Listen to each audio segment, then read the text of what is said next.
This program features live coverage of an African safari and may include animal kills and carcasses. Viewer discretion is advised. A very, very good afternoon to you all from the Sentence Elementary as well as CTEC Elementary School. You are now with Sydney. I am traveling with Senzo, and you can ask your teachers to ask us questions. We are by the western side of the Kruger National Park, Juma Game Reserve this afternoon. I am right at Chitwa Dam, which is one of the dams in the reserve. Already I have seen there is quite a lot of interesting animal activities here. I do have some hippopotamus, quite a lot of different groups at the same dam. So we have got quite a lot to enjoy at this stage here. See, look at that. That's a beautiful hippo there. So these hippopotamus are not trying to hide away from us. This is how they live. Hippopotamus, during the day, they must have to come and spend time by the water holes just in order to control their body temperatures because they don't like sunburn. Interesting to see that these animals, they spend much of their time in these water holes, but as soon as the sun goes down, it is a wake-up call. They must then all wake up here and go out and go long distances in search of food. Let's just see what's happening here. They are very much relaxed at the moment, and a group of hippopotamus together is called a school. It's a school of hippopotamus. So hippopotamus are at school.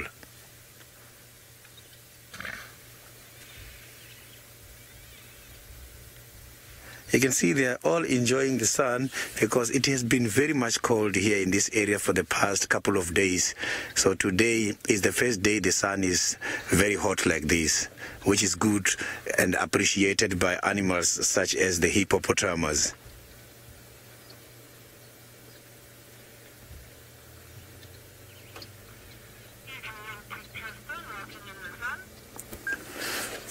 So now I will be here in order to see what is going to happen next. But while I am here waiting to see what is going to happen, we can go to my other colleagues and see what they have got in the park at the moment.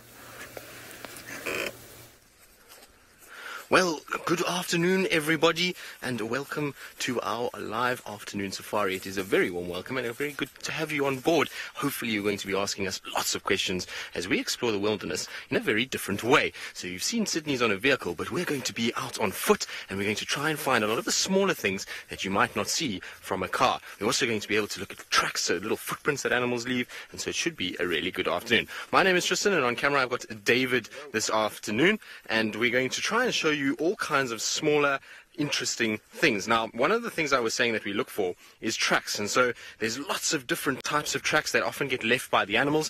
Obviously, they've all got very different feet, so if you guys all had to take your shoes off and go and get into the sand and walk, you'll find a situation where everybody's foot will look slightly different, and it's the same with the animals. And so using that, we're able to then try and find where the animals walked, because some of the animals, they don't stick to the roads, and they're not just going to be sitting on a tree waiting for us. They're going to have a situation where they're going to walk through the bush, and so we have to try and find them somehow, and using their tracks is the best way.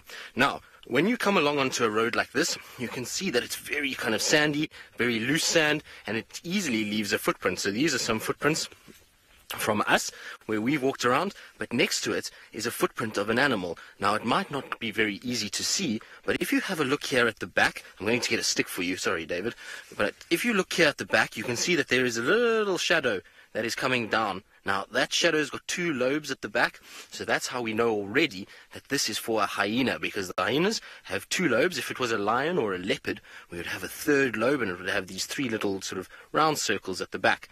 The other reason that we know it's a hyena is because if you look here, here are the toes. There's one toe there, 2, 3, 4.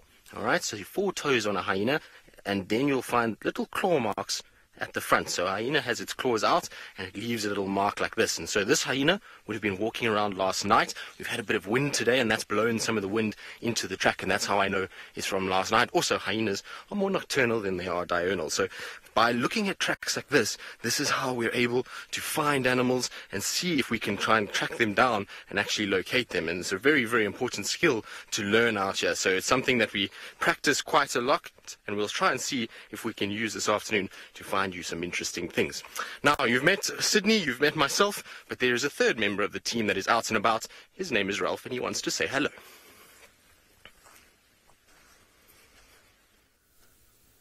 Well, hello and good afternoon to all you kiddies out there, wherever you are in the world. My name is Ralph Kirsten, and on the camera today I've got Fergus, who's going to be helping me look for all those animals today. And I want you to send all your questions through your teacher, because we want to know what you want to know about the African bush. Well, I've got something that I would love to show you, and it's very exciting. Let's look on over there, because we've got a beautiful sleeping leopard. And look how much he's panting. Why is he panting like that? Well, it doesn't look like he's been working very hard, but his stomach is full of food. So he is like me when I've had my Christmas dinner and I need to go and lie on the couch and do all the digesting of my very big dinner that I've eaten. And so that's what he's doing right now, and that's why he's breathing so fast. Isn't he beautiful? He is a very pretty cat, isn't he? He's a little boy. And for now, I think he's just dreaming about chasing rabbits. Look at that. A little pink nose. He is a very special kitty cat, isn't he? A leopard in the Kruger Park of South Africa. Wow! A very wild animal he is. He goes wherever he wants, whenever he wants. He's not tame, and he is 100% wild. And that is so awesome, I think. And look at him. And he's got very special spots, don't you think? They are very particular.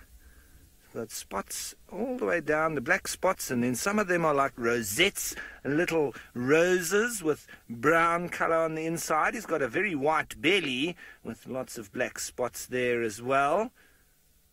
And at least we know he's alive by that panting that he's doing, because if he wasn't panting like that, we'd think that he's dead.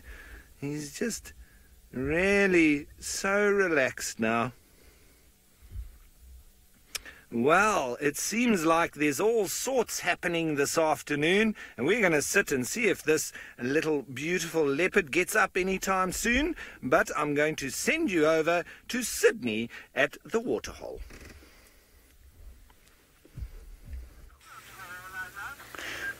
You can see I've got a very beautiful sighting. Look at that. Look at that, opening the mouth just to show us the teeth. That is one of the little ones. So the little ones, they are very much protected by the parents. I can see they always is between the parents. There's two there nearby.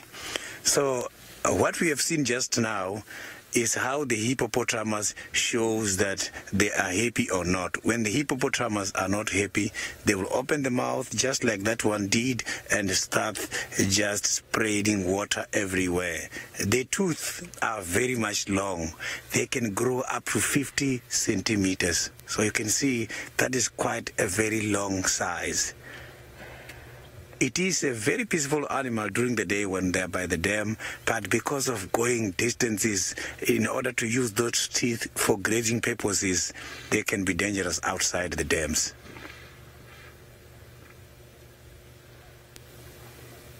Oh, the little one just disappeared. It's playing there. So they can go down there and submerge like this just for about a few minutes. Not too much. And they come out again for breathing purposes.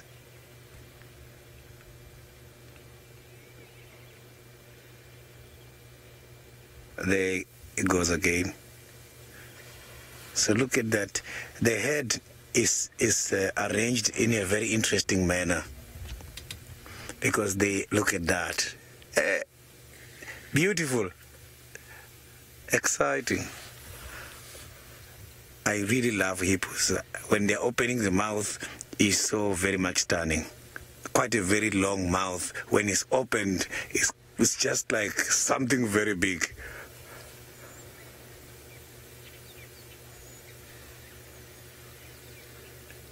So they always make sure that they are seeing what is happening. They don't go down for a long time. Yes, they've got to breathe, but they must also watch out.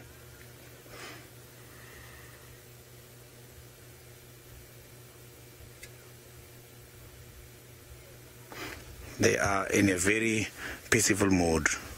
Look at that one submerging again.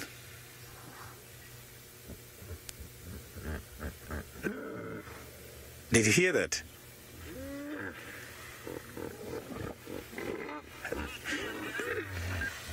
This is very much interesting. Listen to that. So they make very big sound. Listen to that. So that is quite a confirmation that we are really enjoying the hippos' activities. It's better than seeing them doing nothing. So now they are showing us another way, which is a way of communication. That is how they talk. They make that kind of a very big noise. It's like a roar. If you don't know how the lion roars, you can get confused from very far, because that sound is very much thick and it can travel long distances. Oh, we've got something interesting again.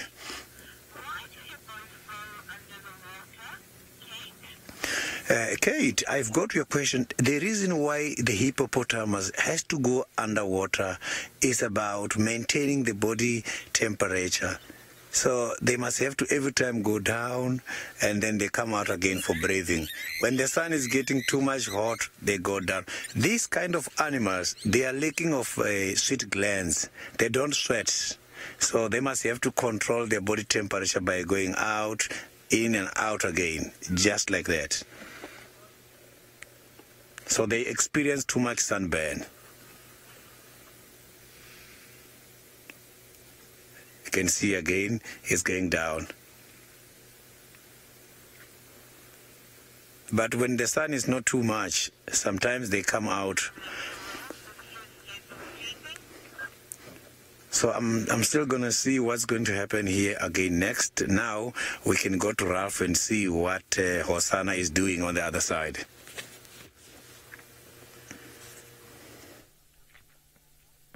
Well, he's still doing exactly what he was doing when we first got here, and he hasn't moved except for the breathing that he's doing there, trying to digest all that meat that he's gobbled up.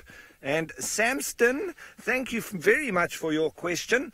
You want to know why this leopard is all on his own. Well, Samston, that's what leopards do. They walk around on their own. It's only the lions that like to stay in big groups, and they have lots of them around. But leopards like to stay all on their own.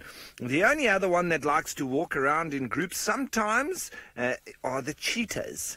But you mostly find leopard on their own, and sometimes, if you're very lucky, you might see two of them together, but that's normally only with a mommy and her cub, and, well, that's quite special. But this is very normal, what we're seeing here, a little leopard on its own. Well, I say little. He's not that small, actually, especially with that big fat belly of his now. Sure. Hey? He was quite a greedy old chap, wasn't he? He's really eaten a lot. And now he doesn't have to eat for a few days after he eats as much as he has. So it's not such a bad thing. But as you can see, it's very hard work to start digesting all that food. And he must be quite uncomfortable.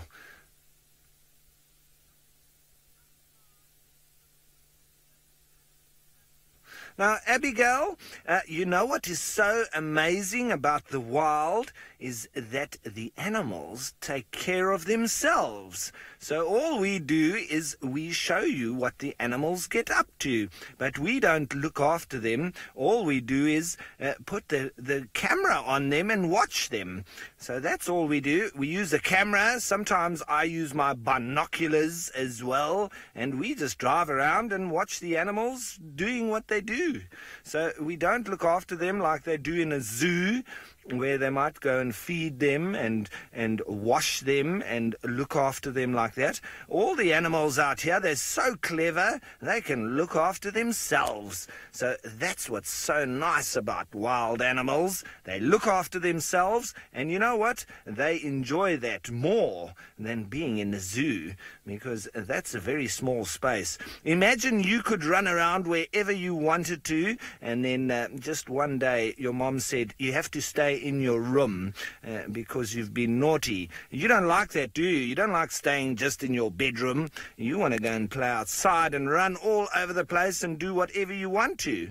I know, I also do. But these animals really do prefer to be out on their own in the wild and doing whatever they want to, and I would too. Well, I do.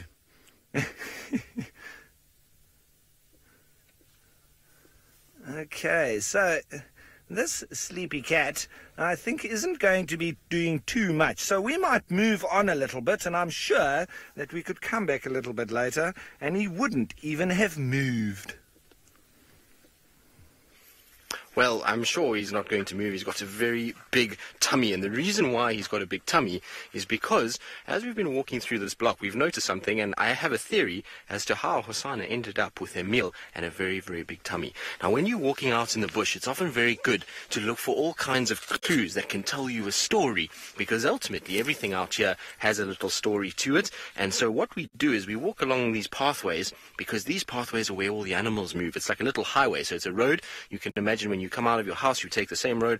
Animals will often use the same roads. And in this little block that I've made here, we have a track, and it looks a little bit like what you saw earlier with the hyena track, but it's not a hyena. This is an animal that is very, very rare, that we don't see very often, and it's called a wild dog. Now, wild dogs sort of differ from the hyenas in their track in the way that the shape of the track looks. This is also a much smaller track than what we saw from that hyena earlier, and it's probably because it's on harder ground. Wild dog tracks typically are not that much smaller than hyenas. They're a lot narrower though, and a lot less sort of wide and circular than what you see from hyena tracks. So if you have a look here, here is where the pad is at the back. So any of you that have a dog or a cat, if you look underneath their foot, you'll see that they've got little pads, and there's that little back pad. And you can see with this track, the one toe is here, another toe here, and then two toes right in the front, and it almost makes like a little Christmas tree. So if you kind of if you had to draw a line down the side, on each side, you see, it's like a little Christmas tree, and then the bottom where the pad and the toes are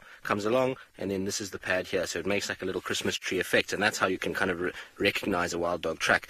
Now, I'm sure what happened is these wild dogs, which are incredible hunters, were out and about during the course of the night. We've had a situation where we're close to full moon at the moment, so the nights are quite bright, and those wild dogs probably caught that impala, and Hosanna, being close by and being a bigger, bulkier animal, ran in and maybe stole it from those wild dogs and then put it up in the tree. The tracks go in the direction of where Hosanna is, and so I think that's how he got himself a meal. It's very interesting because generally leopards are not known to be scavengers, but in a case like this where there's other predators around that have meal, and when you have a situation where it's only two wild dogs, a leopard being bigger and stronger can muscle in, grab it, and then go up into a tree. So Hosanna was very clever to be able to get into that area and be able to take that for himself.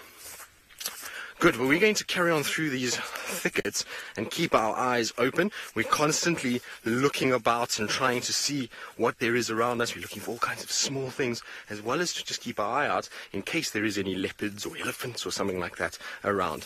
Good, now we're going to keep on moving through, and while we do that, let's send you back to Ralph and see where he's going to go now that he's going to be leaving Hosanna. Well, everyone, I've just come down near to a little water hole, and look what we've managed to find.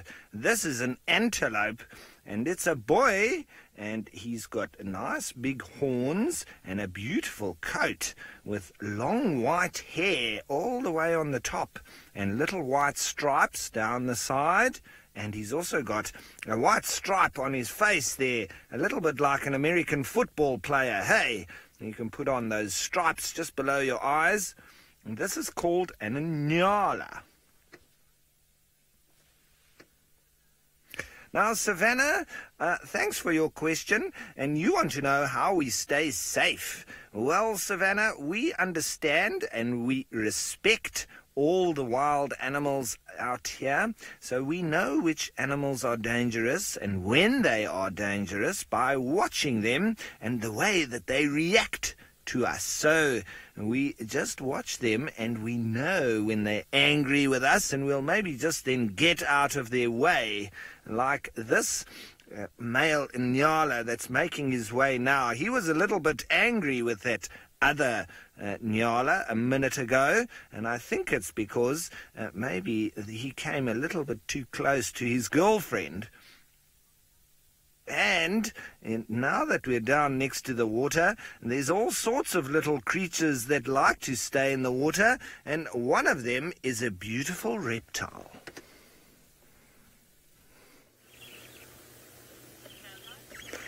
I've got a very lovely reptile now starting to open the mouth. A small baby crocodile just got out of the hole now. Look at that. So the crocodile is just basking the sun now. So, but to the crocodiles, the sun is a matter of survival. These are part of the reptiles.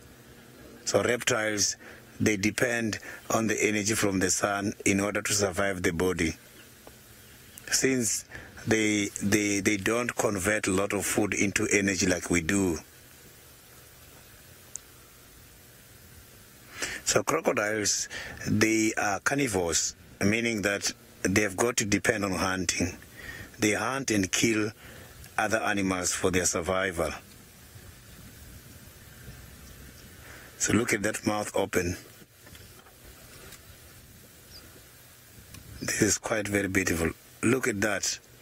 So the crocodiles and the hippopotamus are sharing the same place. They are all staying together. So that is the male trying to demarcate his territory. He is trying to mark his place. So how it works here by the dam,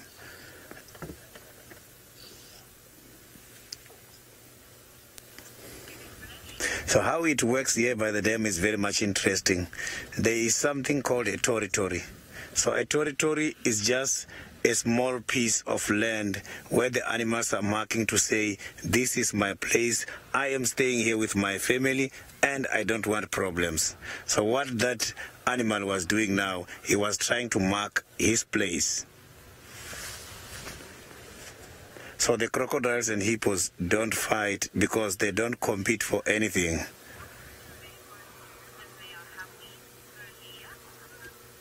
So, Belia, I'm not too sure about the kind of signs from the hippos showing happiness. So it's some of those things that I've got to research and see, because it's quite a very difficult animal to read.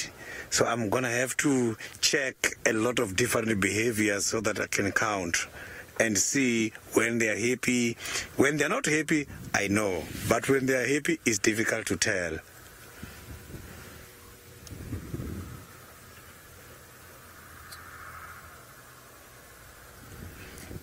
So you can see the hippopotamus, they don't mind the crocodiles. Also the crocodiles don't mind the hippopotamus. They are all staying in harmony because they don't compete for the same kind of food. This very relaxed hippopotamus is a herbivore, only feed on vegetation. And the crocodiles, they feed on meat. So they don't compete for anything. So that is why they can stay together. Look at that.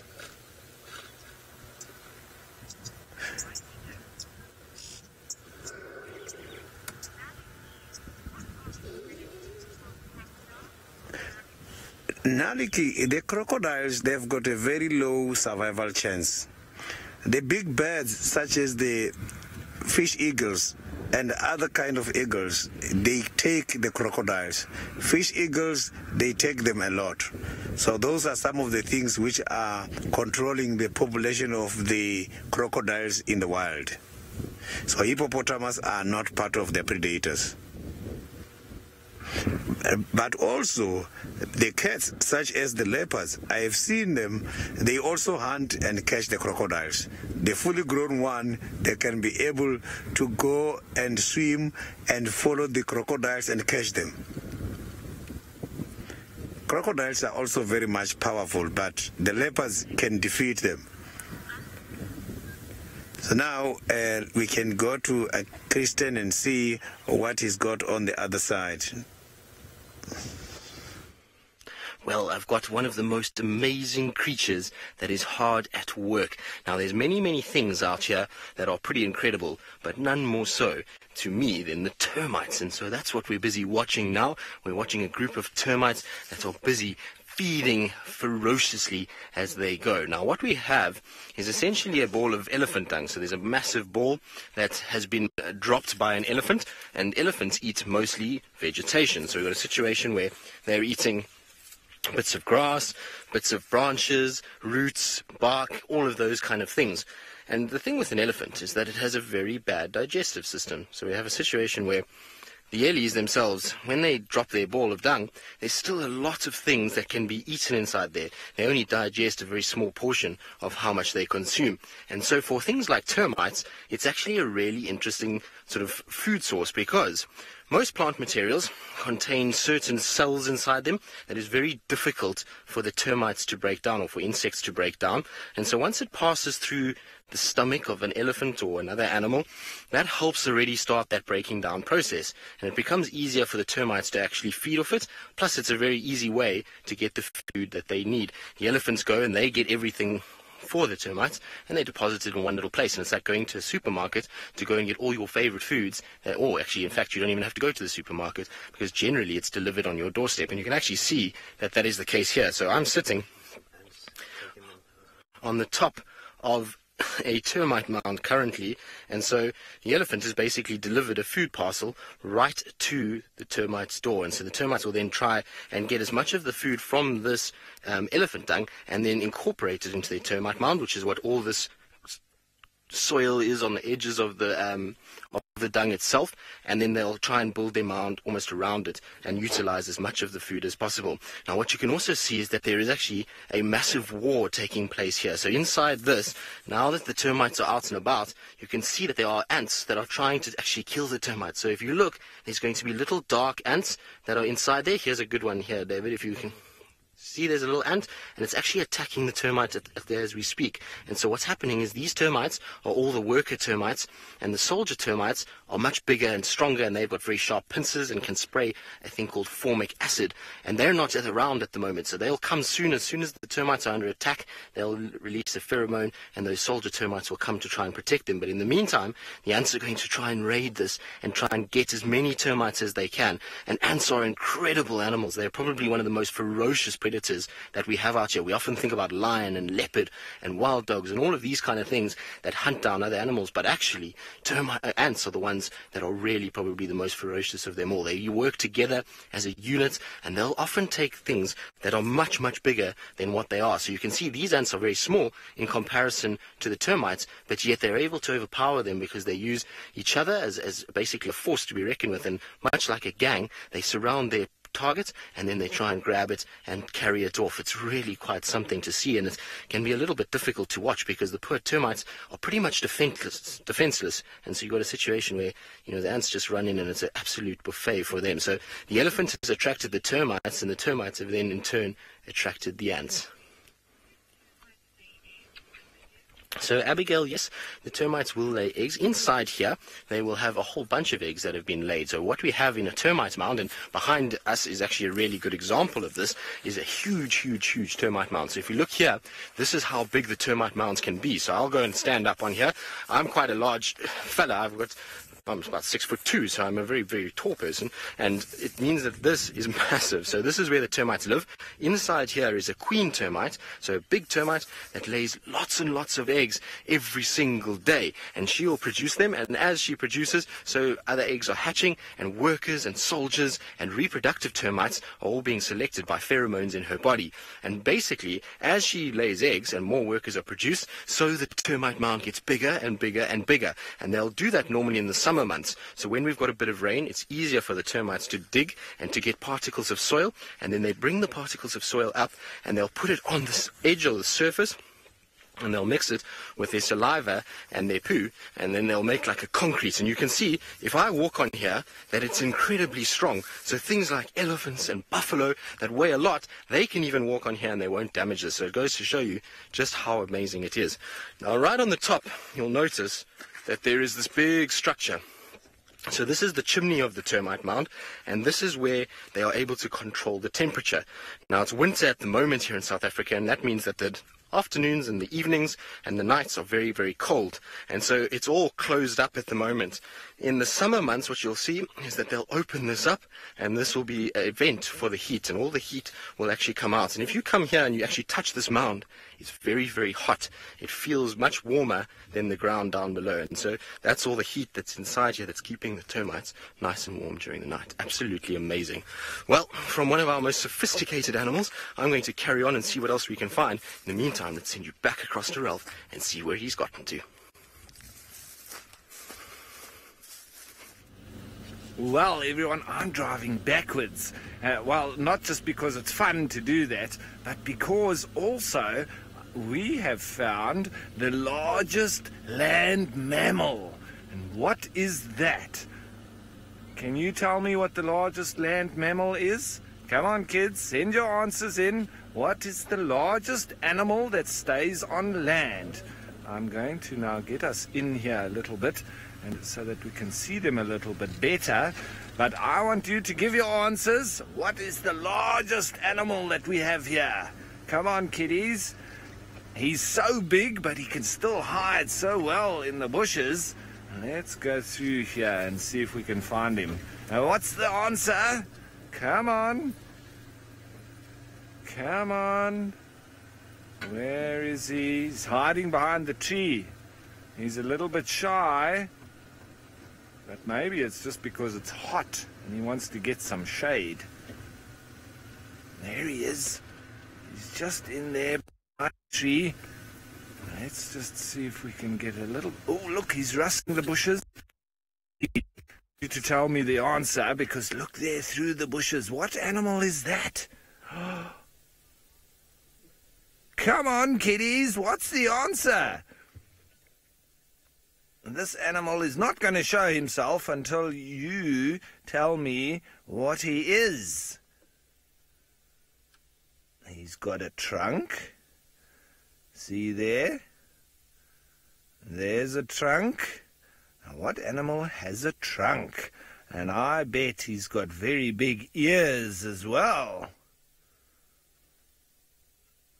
A little bit difficult to see them through here. Ah, Samston, you say that it's either a giraffe or an elephant. Well, does a giraffe have a trunk? I don't think so. And does a giraffe have tusks, like we're seeing there? Those little white, well, very big white things. Oh, it's an elephant! So, Samston, yes, you are right, but it is an elephant. A giraffe is the tallest mammal or animal, but the elephant is the heaviest and the biggest of all. But these ones just hiding in the bushes here a little bit. Maybe they won't be so shy in a minute, and maybe I can go round and see them from the other side. But that was a nice way to first see them. Look how he's shaking the bushes. I think he's just getting himself some lunch, eating some of those lovely green leaves and branches. See, rustling the bushes there. Okay, so I'm going to go around the other side and see if he's not so shy from a different angle. And while I'm getting a better view, let's go and have a look at another antelope. Well, indeed, Ralph, we've got ourselves another antelope, and you'll see that I'm talking a little softer, and that's because out here, when you're on foot, a lot of the animals are quite scared of people, and they'll be very, very nervous if there's a lot of noise and will run away. And you can actually see the difference between being on a car and being on foot is that the animals are far more aware of our presence. And so we've got a situation where the impalas are quite far from me. I mean, we're probably, I would say, maybe about 100 meters away from where the animals are at the moment, and yet they've already picked up our presence. If I was in a vehicle and I'd driven past here like Ralph or Sydney, you'd find that those impalas would not have stopped feeding. They wouldn't have even taken any notice. But because I'm on two legs, they are hardwired to think that people are predators, and therefore they're far more alert as to what's going on. So they stop their feeding, and they're going to look in my direction, their ears, their eyes focused here, and to check what I'm doing. If I walk closer towards them, you're going to find that they're all going to start running away. So it's very different to being in a car, and it's why on foot you've got to be so much more careful about what you're doing. You've got to really pay attention, and you've got to use all of the things around you to make sure that you don't surprise some of the more dangerous animals like elephants and buffalo and lions by just walking too fast and too quickly and making a lot of noise. So it's important when you're out here is to always try and walk slowly and carefully, keep your noise level down and listen to what's going on. And when you do see animals like this, it's to try and respect their space and not to get too close, because obviously if we get too close, then we're going to disturb them and they're going to run away, and we don't want that. So I'm going to probably just move off slowly because we don't want to chase these impalas. They're happily feeding down on the drainage line, and they really are beautiful animals. They're our most common antelope that we see here, and so we see lots and lots and lots of them, and they actually are one of my favorites. They really have a beautiful color on them, and because they're so common, you get to see them quite a lot, which is quite nice. Good, we're going to move away from them slowly. We're going to keep moving, keep seeing what we can find. While we do that, let's send you back across to Sydney.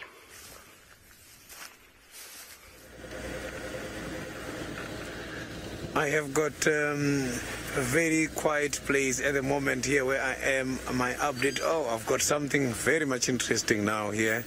Next to me, I can see some other birds are trying to catch some of the insects. It has been very much quiet here where I am. So I've got some birds that are following a group of impalas. So look at that.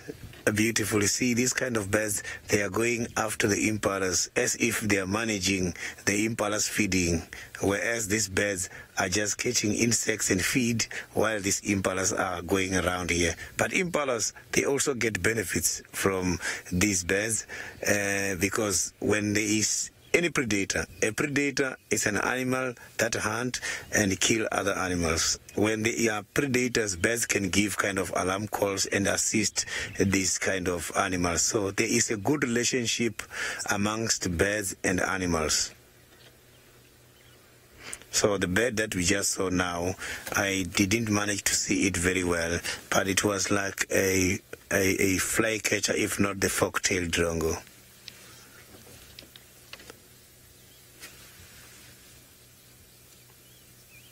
Look at what that animal was doing. He just had his mouth open now. He was just trying to take some of the information from the air. Not too sure what he was looking for. Let's see. Maybe he's going to do the same again now.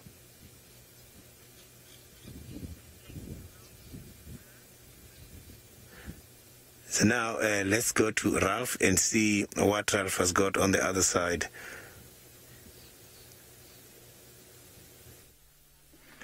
Well, here we have, while we're trying to get closer to the elephants and a better view of them, we just spotted this pretty little bird, and this is called a kingfisher. You see his very sharp bill? Normally, these little birds catch fish, but this one, he doesn't catch fish. He actually catches little insects. So that's what he's looking for now from his little perch. He's looking for something that moves in the grass, and then he'll fly down and he'll grab it and fly back up to his perch, where he will then gobble it down. So he's a little bit like that leopard, but the bird form, where he's going to fly around and hunt all sorts of little insects. from grasshoppers to locusts and termites, all sorts. But he is a pretty little bird, isn't he? He's got the lovely blue tips to his wings and a very red bill as well. But he's very concentrated. I think he might have spotted something down there. Oh, he just did a little poo. Oh, and he opened his mouth for us as well.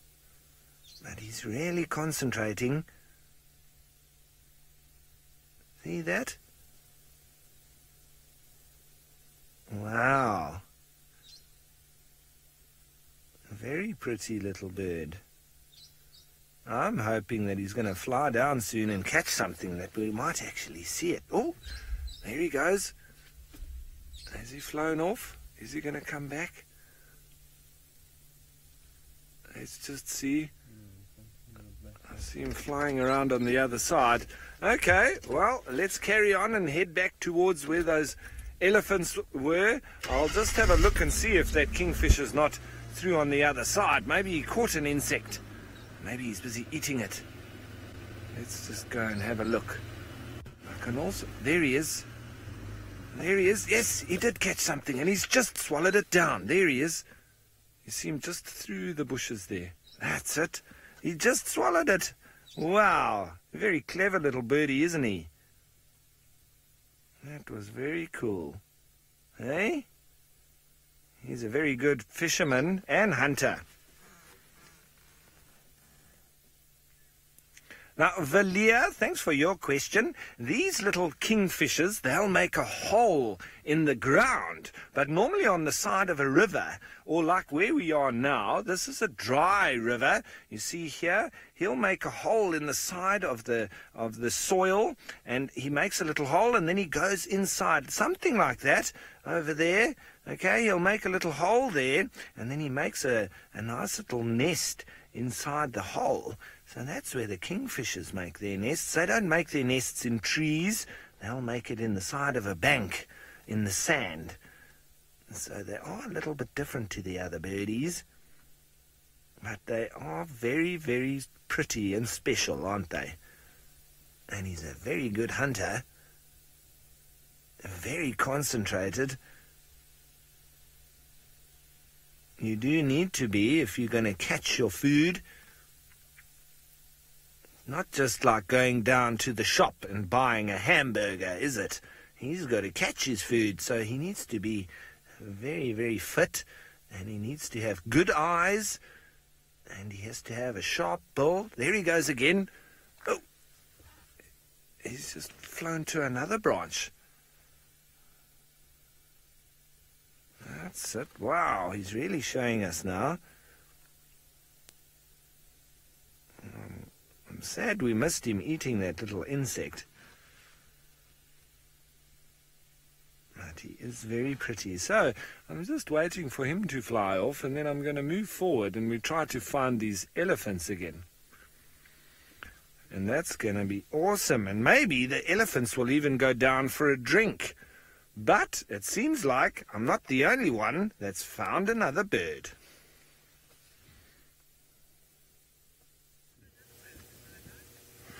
I've got a very beautiful plover. They are just two. One of them is very far away now. These are some of those birds that prefers to nest on the ground. Not all the birds are nesting up by the trees. Some of them, they come and make nest on the ground, and then that is where they are going to hide their eggs. And then some of them, they go high up trees, they build nest, and when they build their nest there, they are going to lay eggs up by the trees. So these birds are some of those birds that help us too much. When we are going out every day, we rely on them because they have got nests on the ground. If animals are walking towards their nest, you will hear them giving a lot of alarm calls. They get very easily upset when animals are moving towards their nest. So they can be able to tell you that, no, in this area, there's something going past my nest, come and check. So we rely on them. They are good indicators of what is happening in the area, especially in the mornings when cats are still very much active. And if you see their eggs, they are very much shaded. It's not easy to identify them. The eggs are very much camouflaged. So by camouflage, I'm referring to the fact that these birds, their eggs, they match their surrounding. So they're just going to look as the grass or going to look as the type of soil which is in that area. So to single out an egg from this kind of birds is going to take you time. It happened to me before. I was looking just to see how the eggs look like. It took me days and days, and the day I found them, it took me even more than 2.5 hours in order to find one.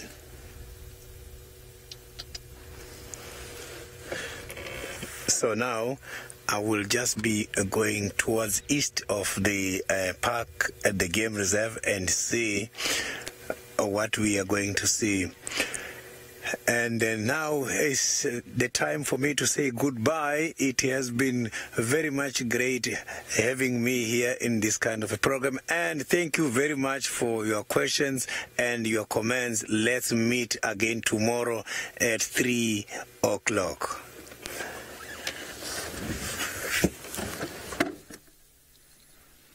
Well, hello and welcome back to all our regular viewers.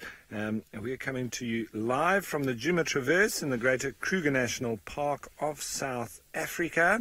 And please don't forget to send us your questions and your comments on the hashtag SafariLive on Twitter and on the YouTube live chat. And get involved in our interactive Sunset Game Drive Safari. And I've managed to catch up with this little breeding herd of elephants. Not quite sure how many there are around. We're down now in the Mlawati, and we can see quite a few individuals, but I'm sure with the rustlings of trees and branches in the bushes, there's a lot more that we can't see. And it seems like there's quite a few sort of youngsters around here as well. Seem to be a few young males, so I don't know if this is just the stragglers at the end or at the back end of a herd, and maybe making their way slowly towards the twin dams. Now, Michelle and Ravender, I'm also excited, as you are, that we found elephants. I always love being around elephants, especially breeding herds, when they're relaxed and they're feeding and carrying on. And I can tell you, up ahead here, these it's not the best view for you guys, but these elephants are really getting stuck into this apple leaf up ahead of us. They're really pulling it back. I wonder if they might be pulling it over in a second. I don't want to go right below them because it's not always great to be directly below an elephant. If they do then decide that they want to come down that bank, they might land up running straight into us. So that's the reason I've just sort of stopped a little bit further away and just waiting to see what they do, because it looks like there is one very big elephant there. But well, we'll just wait and see what they do, and hopefully I'll get a better view of a very big individual there in between the trees, and it seems like he's not the only one in between the trees. No, Ralph, he is not the only one in the trees. I'm also just negotiating my way through a few thickets. We've dropped down into the Mlawati as we try and see if we can maybe try and find some signs of, well, Tingana, Thandi and Tlalamba, or any elephants that we can find. Now, it is a warm welcome to all of the viewers that have just joined us, and for the regular part of our show, hopefully you guys will ask lots of questions. Hashtag SafariLive if you do. And actually, funny enough, there's a track for a leopard right there. It's not a very fresh track, but there is a track for Tingana, or I think it's Tingana. You can see the back of the pad and then the toes coming forward. But these are probably from a few days ago. I remember actually following these tracks, trying to find him a few days ago. Right, well, the plan is like I say, is to get in the Mlawati and see if we can try and find some ellies. It's been a long time since I've had ellies on foot, so I'm hoping that we can do that. And then, like I say, hopefully we might even find some sign of a spotty cat.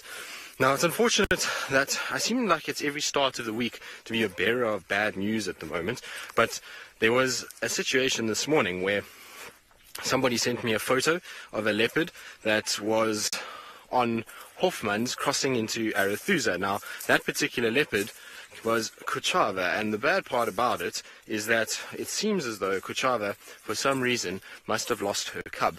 And I say that because she's mating with a very shy, skittish male, and they've crossed all the way towards Arethusa, which for her is a very, very, very worrying sign. And so I'm hoping that I'm wrong, but I don't think so. When cats start to mate like that, and they start to move way out of their territories, it's generally a sign that the cub, unfortunately, is gone, which is very, very sad. And, you know, she was doing so well. She had gotten that cub to about 6 months, and obviously, I suppose these things do happen, and so it seems as though she must have lost it, just given the fact that she's so far away from where she normally hangs out. Now, Megs, I can't hear you, unfortunately, so I'm going to try and fiddle. David, what did Megan say? I can link to Ralph. Oh, excellent. Good, I'm going to try and sort out my comms. While I do that, let's send you back across to Ralph.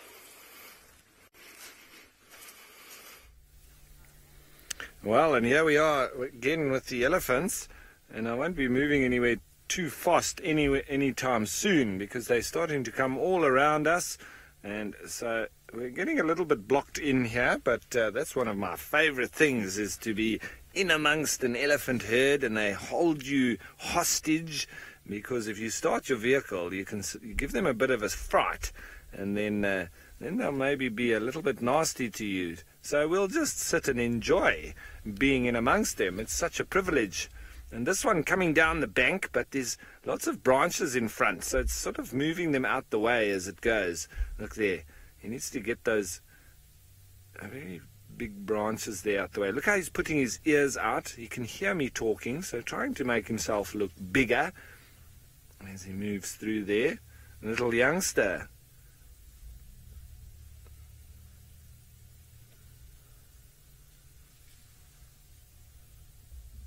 Now, Romit, the largest herd of elephants that I've ever seen was in Botswana. And I was sitting on the bank of the Zambezi River. Well, it's a bit of a backwater there, so they call it the Chobe River, but now they actually realize that it's not a separate river, and it's just a backwater of the Zambezi.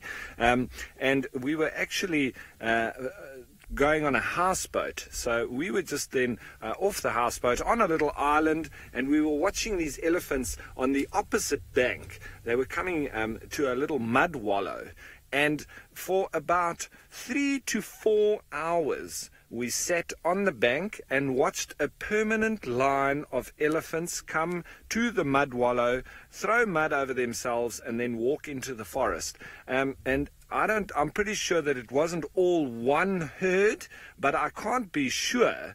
And those elephants must have numbered in close to the thousands. So that's probably the biggest herd or not herd that I've ever seen. And they just kept on moving through, as I say, well into the dark. And once the light was gone, they were actually still going. So I don't even know when that sort of column of elephants stopped coming past, because we then moved on to our little fireplace and had our dinner and went to bed. And in the morning they were gone. So I don't know how many there were there, but that was one of the most impressive lines or amounts of elephants that I've ever seen.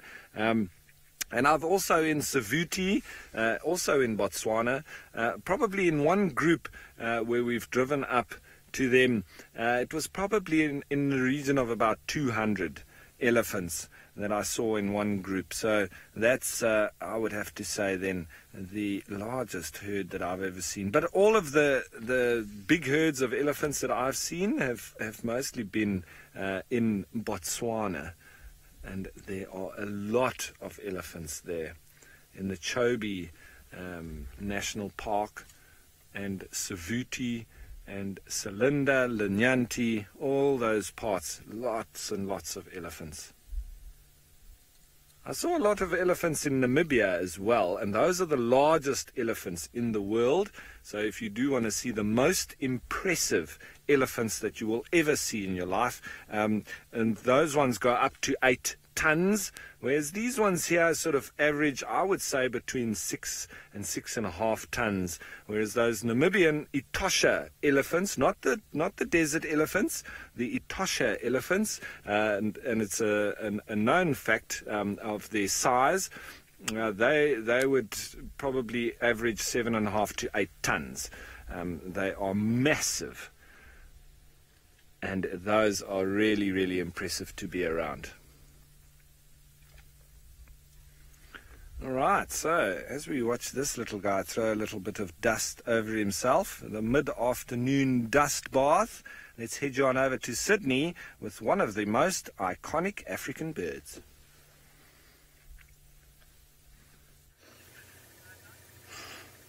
Yeah, indeed, this is one of the iconic African birds. The African eagle's call is associated with Africa. It's quite a lovely call. Look at that. It is my first sighting to have an African fish eagle nice and closer like this. I just hear them calling high up.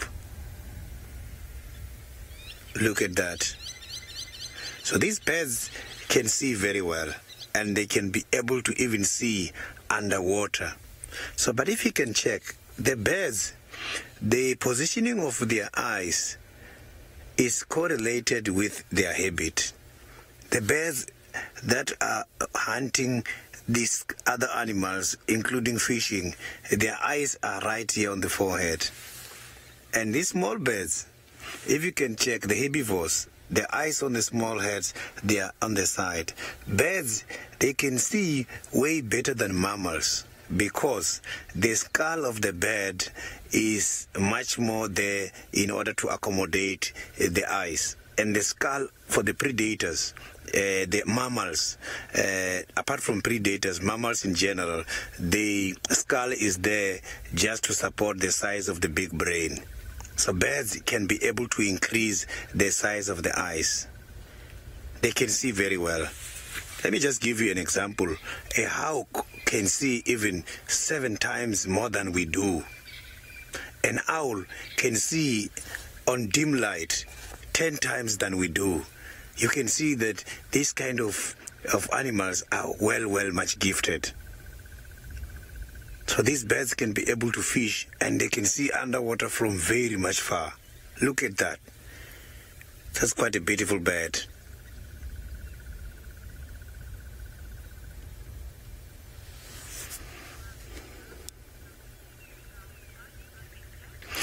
Rosinda, the call for the African fish eagle is like whoo, whoo, whoo, whoo, but they played that like. So that is the call they make.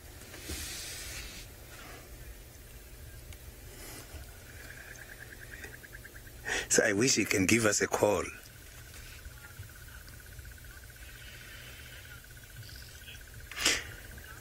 Safari South, the African fish eagle can go up to 3.6 kilograms, the adults. So the weight is ranging somewhere there. It's quite a very big bird. Look at that hook beak.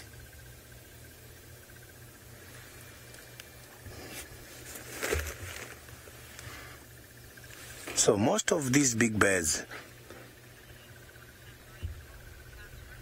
So Catherine, yes, that is very true. The eagles, they are very much graceful and they have got a very interesting behavior. They are also doing this thing of partners for life.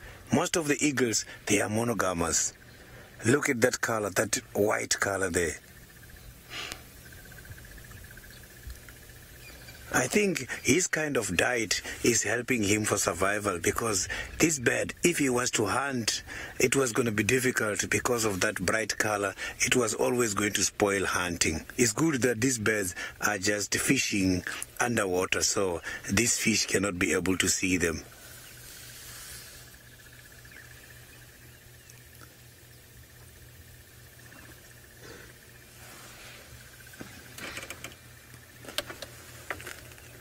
Beautiful. You can see he's trying to stretch there. But how he's closing his foot, you can see that that foot is quite a very big instrument.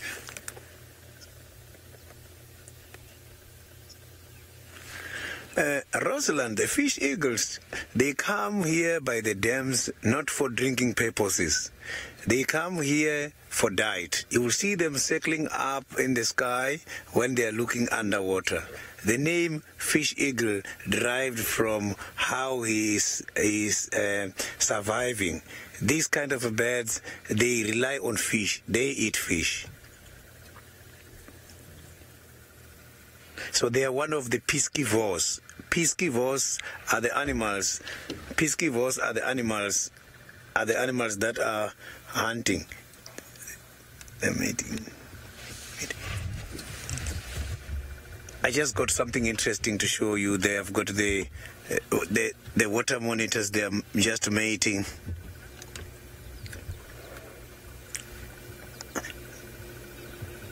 So you can see I'm just lucky to come across the water monitors. They are just mating at the moment.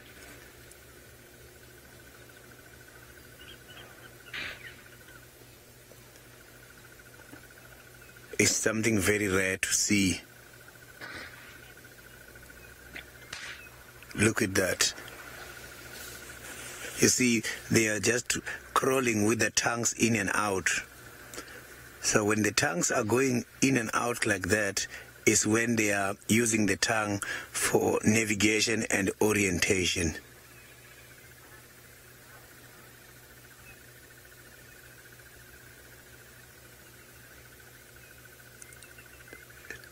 So they are right on the edge there.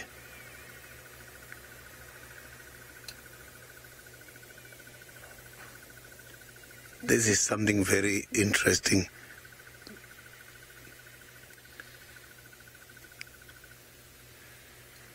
So they nearly fell off. This is the first time I'm seeing the water monitors mating.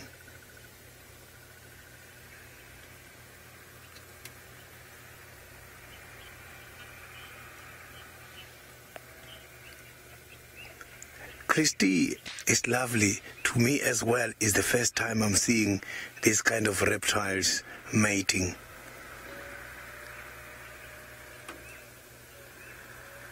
It's an ornament. I'm so very lucky. So things like this in my culture has got a meaning. So this means that I am going to be very lucky. So there will be something good coming towards my direction. I'm just not sure what it is, but it is going to happen. And I will share with you when it happens. Look, there's another one approaching.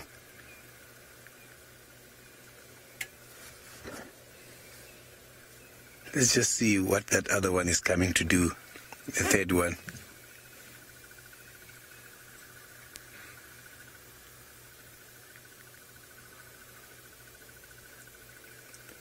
So they're just moving, keep moving.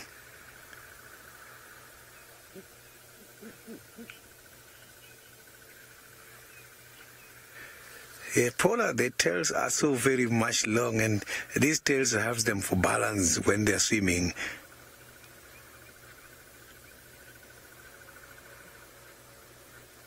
This is something very special.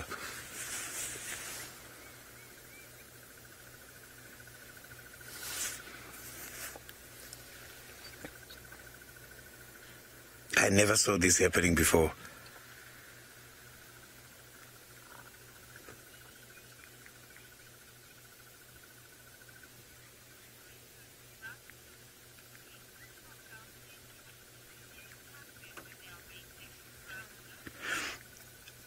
Rosalind, I'm not too sure if the crocodiles will get problems with this kind of reptiles when they are mating. But yes, when they are mating like this, you can see that they can easily get predated because their whole concentration is on mating.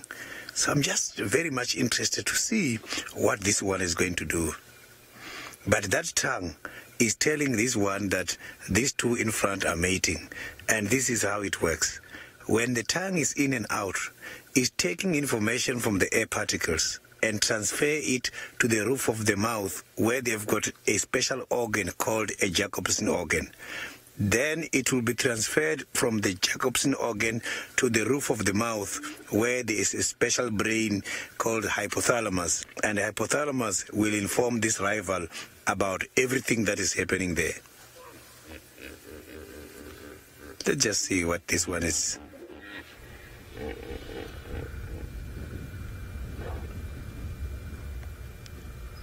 Let's just see what this one is up to.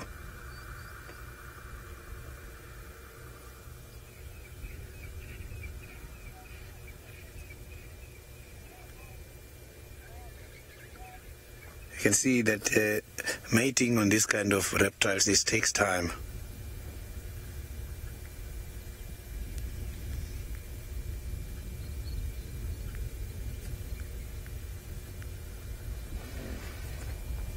I have never seen something like this before. Look, the other one is also now coming to add.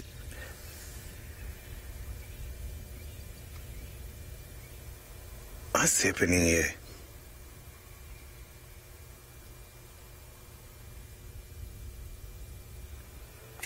Let's look at that. So you can see that those two, the partners who are mating, cannot even defend themselves because the other one is coming and none of them is reacting. No retaliation, nothing.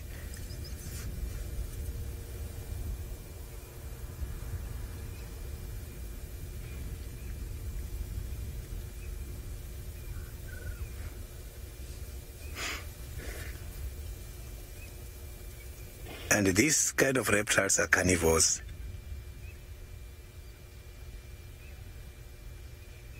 Look at that. Just want to try and see what the third one is trying to do. The third one is interested to join, you can see.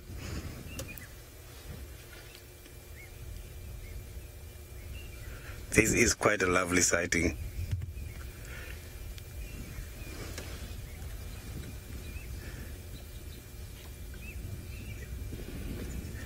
So this is clear that the one which is coming there, who is now coming to add a number, might be. Oh, now they're leaving us now. So the third one disturbed the activities.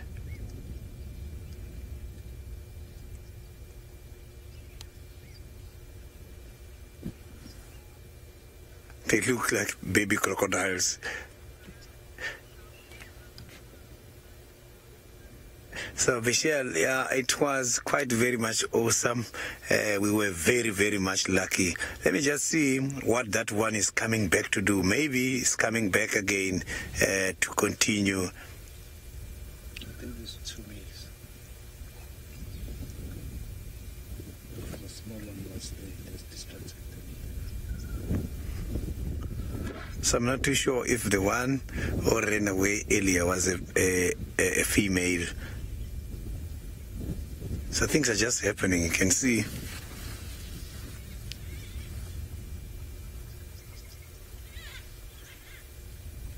They are very lovely, they are very, very lovely lizards. Beautiful, how they walk, how they crawl is very much interesting.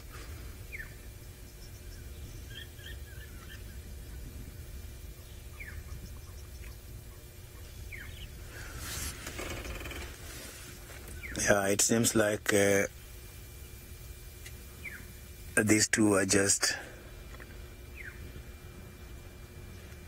it's slowly approaching again, slowly approaching.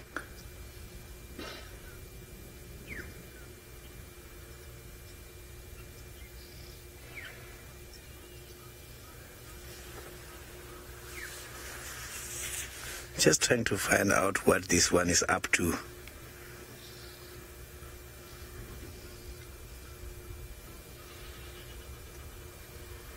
This is interesting. Look at them.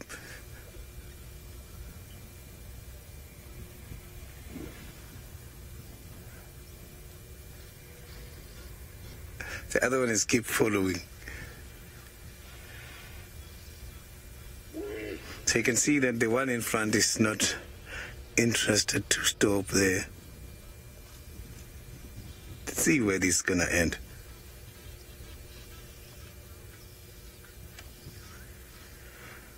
So now let's go to Ralph and see what Ralph is doing on the other side. I'll just wait a little bit and see what is going to happen here. Well, everyone, look at this tiny little baby. He is so cute. Very, very young. Can't be much older than a couple of months at the most. I would say maybe 3 months, maybe less. Very young. Look at that. He's still probably trying to work out what is this thing hanging in front of my face. This trunk, look at it. It's like, it really is like a fire hydrant that's under pressure. Doesn't know which way to point it. And they've always got like this little bit of a bodyguard system around when there's a small little youngster like that. Do the elephants. This one obviously stepping in front, almost going, who are you looking at, my little brother or sister? Oh, and he's even going to maybe give us a little bit of a head shake. Oh, the little one coming over. Look at that, and they're so obligingly standing in the road for us. Look at the little youngster coming in there. It looks like it's trying to suckle from that one, but I don't think that's the mother at all. I think it's just going for that. Now, I hear there was a question if there's any difference between the African elephants and the Indian elephants. Yes, there is. These elephants, and that's Mr. P, these elephants get much bigger than the Indian elephants, and a little bit of a different shape as well. The Indian elephants seem to have a much more rounded head than these do, and their ears are also much smaller, or the ear flaps also much smaller. Now, is this the mother? If this is the mother, it's a very young one. I thought it was that much bigger female there, and she's definitely trying to have a drink there, but oh, look at the little baby going down on its haunches. That is very cute. Maybe it is this female's baby. Very interesting. And the other one has come right in there sort of as a guard while this baby is now trying to drink. I thought it was that big female's baby, which I think I'm right. I don't think that this baby is drinking from the right person there. I think it's just naturally trying to drink from anybody. I don't think it's having much success.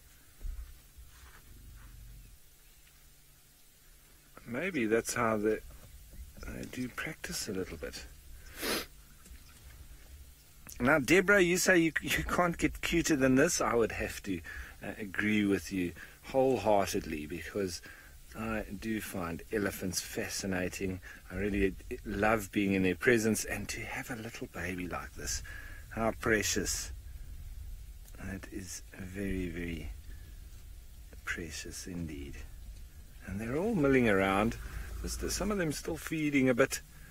It's like these young females here. It's almost like little girls playing with their dolls, I think. Now, Laura Moore, I don't think it's an orphan baby. I think, as I say, sometimes, it's like, maybe teenage girls, or not teenage girls, more the younger girls playing with their dolls and their Barbies and, playing with the little kids as well, but often pretending to be mommies. And well, it's also good practice for later in life. I don't think that is the mother that it was trying to drink from. It's gone over now to the real mommy, the big female over there. That's, I'm pretty sure who the mommy is. She's got very swollen mammary glands as well, so I'm almost positive that is where it's gone now, over to real mom. And there was quite a bit of communication there as well when the little one was sort of sandwiched in by those three younger females, and I wonder if they were busy telling each other about this little baby. Look at that. Now it's coming over to the next one and trying. See that? It's letting it. You can hear the sort of attempts at sucking as well now. That's very, very interesting, that, eh? Going over to the other females and trying to have a drink. You see now it's walking next to mom. I'm sure of it. Those younger females now, I was thinking, fighting over, trying to be the pseudo mom for 10 minutes. So I start to move through. Still got quite a few elephants around us. Lots of sort of a couple of years old. And so, well, at least we've got the safety of the vehicle here, which allows us to get nice and close to these elephants. But out on foot, obviously, it wouldn't be as easy.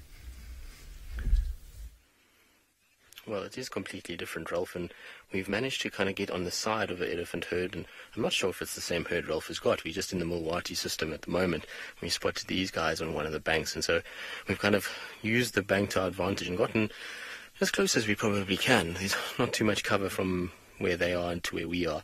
In fact, we've got a very spindly bush that we're sitting behind, and so Ralph thinks that we are in the same herd, which is quite interesting. I didn't realize that Ralph was down this way, but anyway, it was nice just to kind of see. We were trying to get across towards where Tandy was last seen and kind of bumped into these guys as we went.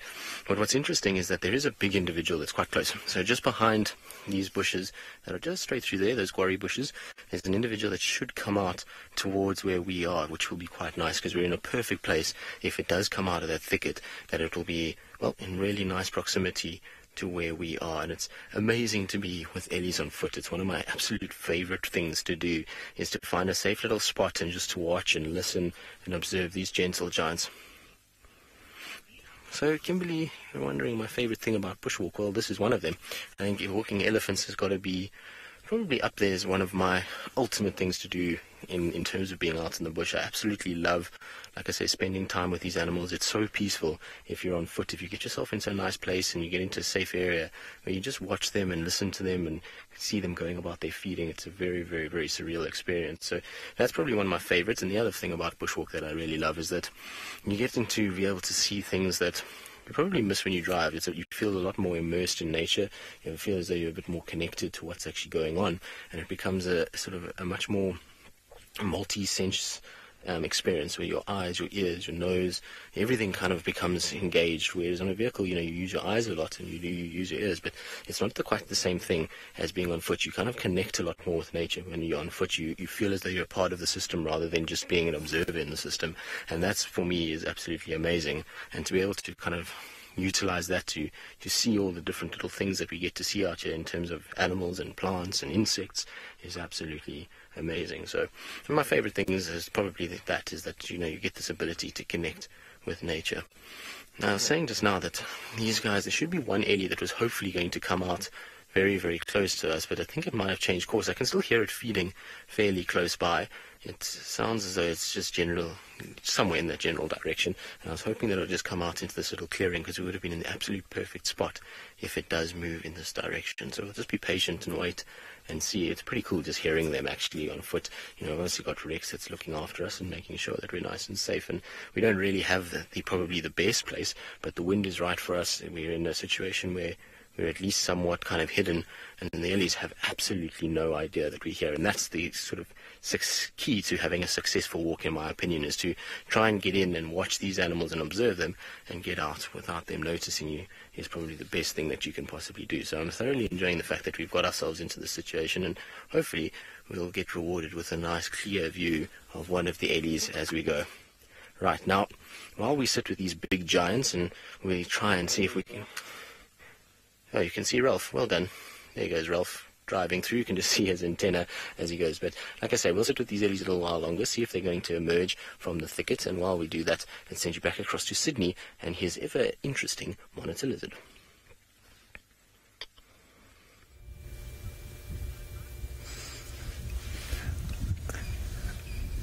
I am still here, and not much is happening at the moment. It's a bird which is trying to charge a monitor passing by.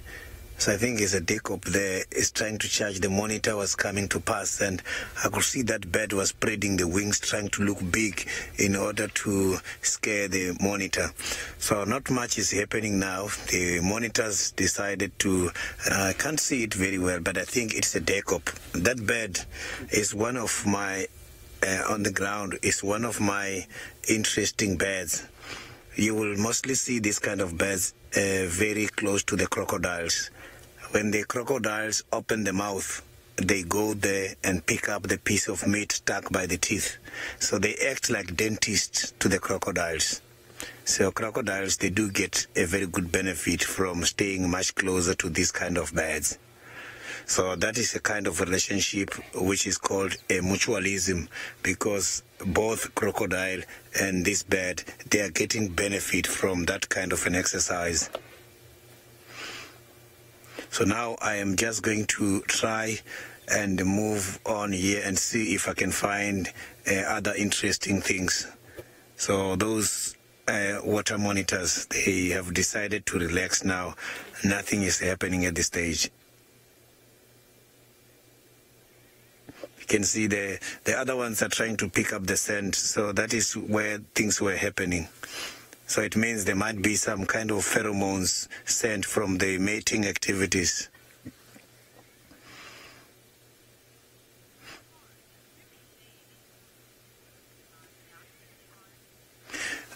Meton, the water monitors, they do lay eggs, and they mostly target the termite mound. And if they don't target termite mounds, they must have to dig a hole whereby the sun is going to create warm enough.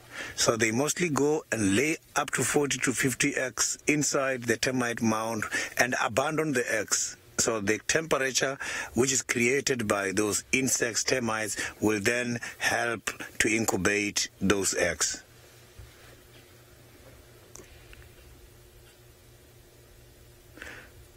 Yeah, it has been a great afternoon with those monitors. So now I'm going to have to move on and see if I can find you more other interesting wonders of the world.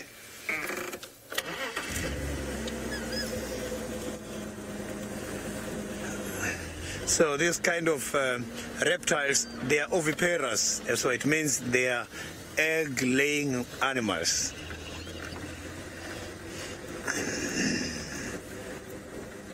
So they're just like birds. So let me now see if I can find something. I'll be driving now towards the western side from east of the game reserve.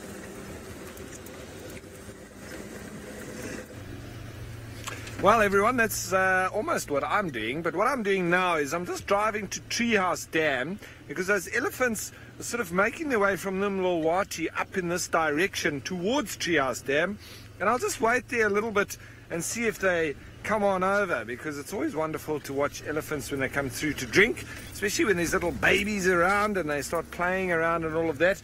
But I'm not going to wait there too long, because they were feeding and taking their time about it. So I might be here all afternoon if they carry on at the pace that they were going. So we'll just see.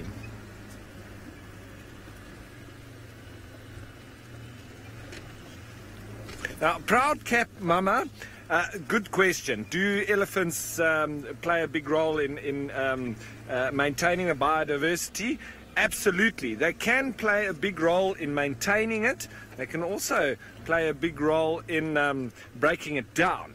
And what I mean by that is, you know, they can definitely keep the area clear when there's species such as your red bush willows, your sickle bush, and even more piney, which are real bush encroachers, and they can sort of eliminate other species of plants and then really draw that biodiversity or squeeze it. And the elephants just help keeping those areas open, and also when they're pushing those trees over, feeding on them and clearing the areas, it does also then make that vegetation available to all sorts of other little creatures, from arthropods to birds and all sorts. Yes, absolutely, they keep the areas open. But, like for instance, what is happening now in Botswana, they're having a real... I don't know how to put it. Not a problem. Well, it is a problem, but it's bigger than a problem because, they haven't been, and this, don't get me wrong in this, they've taken the policy of no culling of the elephants, which is a good policy to make, but the result is that they've got a massive overpopulation of elephants, especially in the Chobe National Park. And so these elephants are really having a massive impact on the environment, and you're landing to, moving towards almost desertification of the entire areas that those massive herds of elephants are moving through. Now, traditionally, obviously, and historically, they would have been able to migrate, but now they're not able to do that anymore. You've got the veterinary fences, and you've got, Botswana almost cut in half, and then you've got Namibia and Zimbabwe and Mozambique, etc. So the real migratory parts of these animals that would have been able to take place historically is no more. So when you've got massive numbers of these elephants now confined into a space, the size of Savuti and Chobe and those areas, they're starting to have a lot of problems now. And what is the solution? You can't really move elephants, not easily anyway, because you need pretty much a truck per animal. So when you're talking of 20 or 30,000 elephants too many over your carrying capacity, you're talking about a massive problem. Now there's a little duiker that of course won't stand still for us when he sees us, and off he goes at true duiker speed, diving through the bushes, as his name suggests. And there's not too much down here for the minute. So what the answer is with those overpopulated populations there in Botswana, I don't know, because I don't think that it's a very nice thing or a real conclusive idea to be just culling elephants. Look, as a naturalist or a guide for many years, I do take the emotion out of things, and when talking of hunting, poaching, culling, all of these kind of things, yes, I know that there is a lot of emotion around it, but when I talk of what I think should be done and so on, it's not an emotional response. You're thinking about a problem and a solution. So with that, at some stage they're going to have to make a solution there with those elephants, because otherwise you're going to have massive die-offs of elephants anyway. So whether you start putting them out of their misery before the problem escalates to the point where you're going to have a total collapse of the biodiversity in the area, it's down to management, and it's down to the conservationists in Botswana to decide. But I think that a bit of a more hands-on management style is sometimes mostly called for when you've got a protected area or an enclosed area. So I'm inclined to lean towards the culling side of things, and that might put me in the bad books of lots of people, but I don't care. It's about the animals and the wildlife and the biodiversity and everything included. So if you don't like what I say, well, that's unfortunately a difference of opinion.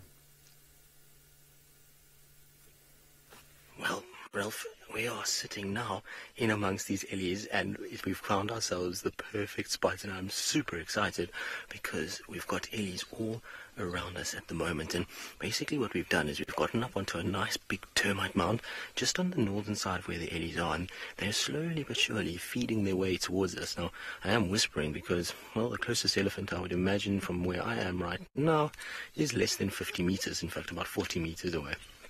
And they are slowly heading this way. It is so cool to be this close to them, and they have absolutely no idea that we're here. We managed to use the sun as well as the wind and thickets, and we've got ourselves into the most perfect termite mound. It's got a nice steep slope to it, so they're not going to worry us up here. Ellies, if you're up on a mound, generally are not too worried about your presence, and so you can get away with being up in these thickets. And so hopefully we're going to have a really good time with these guys, and they should theoretically come really close. But isn't this just so cool? This is one thing that I missed when I was in the Mara, is being on foot with the ellies of the Kruger National Park. It's a very, very special thing to be able to do. You can see they're slowly coming now. There's a few little babies in here, and I'm hoping there's one tiny little one that I hope is going to make an appearance somewhere in that little section.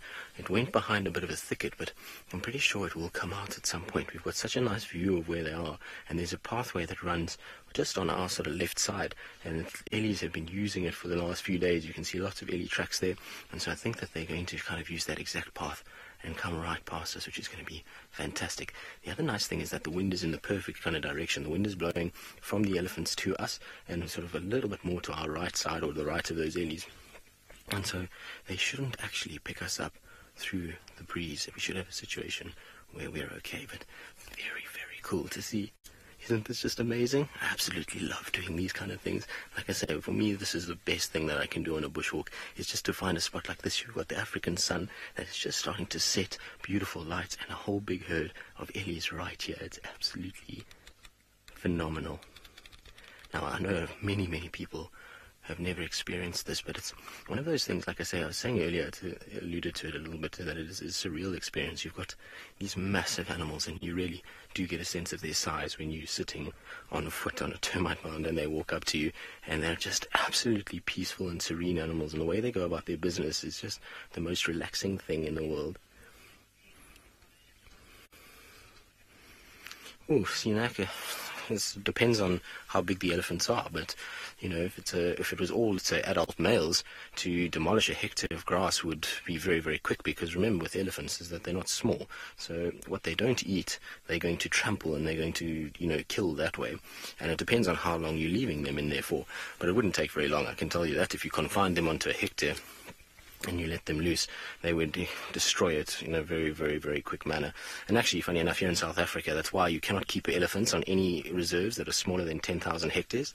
So you have to have 10,000 hectares before you can do an introduction of elephants onto those reserves. And that's why they need that space, is because they just go through so much food and they eat so much. You wouldn't be able to put them in a hectare. They would eat it too quickly and they would then starve. So, I mean, it's a difficult question to give you an exact figure on, because, you know, like I say, is it a male, is it a female, is it young elephants, old elephants, or is it a typical group size? If it is a typical...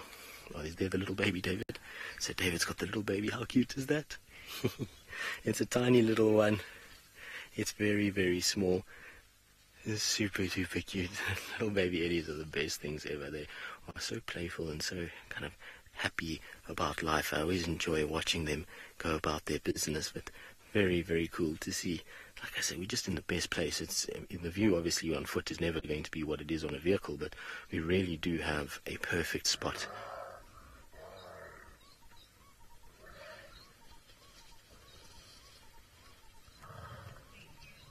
Can you hear that?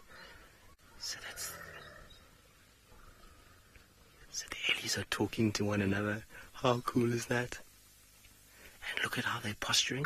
So there was a slight disturbance in amongst the herd. Now, I don't think it was us in any way. I think it's more a situation than where maybe a young individual maybe got a bit close to the baby, and that caused them to get a little bit on the sort of nervous side. And so everybody comes running in to protect the baby, and you see how they posture. Their ears go out, their trunk will wave a little bit, they lift one leg, and they'll be communicating to each other through those visual cues. It's absolutely fascinating to watch elephant herds. And like I say, being on foot with them and immersed inside the herd, you really get a sense of the little intricate sort of visual cues that they give one another. You know, you often watch ellies and you think to yourself, well, they're not really talking to one another and there's no communication going on at all. But actually, there is really a lot that's happening, and these guys are constantly giving each other signs, even through little movements of their legs and trunks and their heads. It's really quite cool. And you can see one is also dust bathing in the background there. He's having a really good dust bath, throwing lots of dust over the back and ears, making sure that they're looking after that skin as best as possible. This is very cool. I wonder how much they're going to move towards us. I think they might actually get a little closer than what they are already. If they come through this little thicket, they might end up right at the base of this mound, which will be quite something. So we're going to just see how that plays out and whether or not they do get closer. While we do that, let's send you back across to Sydney and see how this afternoon has been panning out.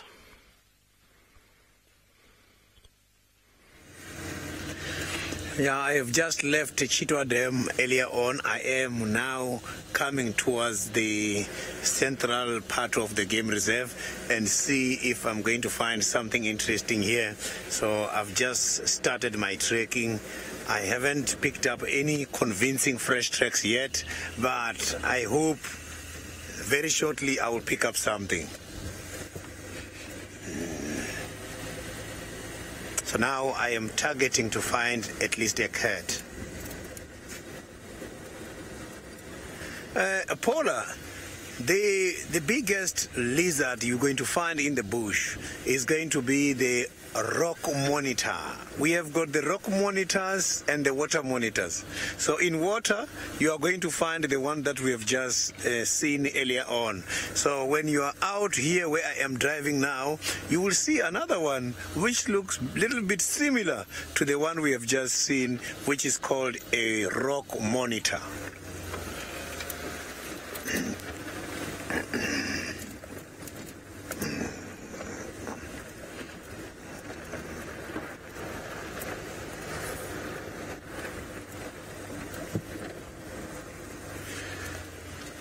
Yeah, it's not easy to find the tracks at the moment.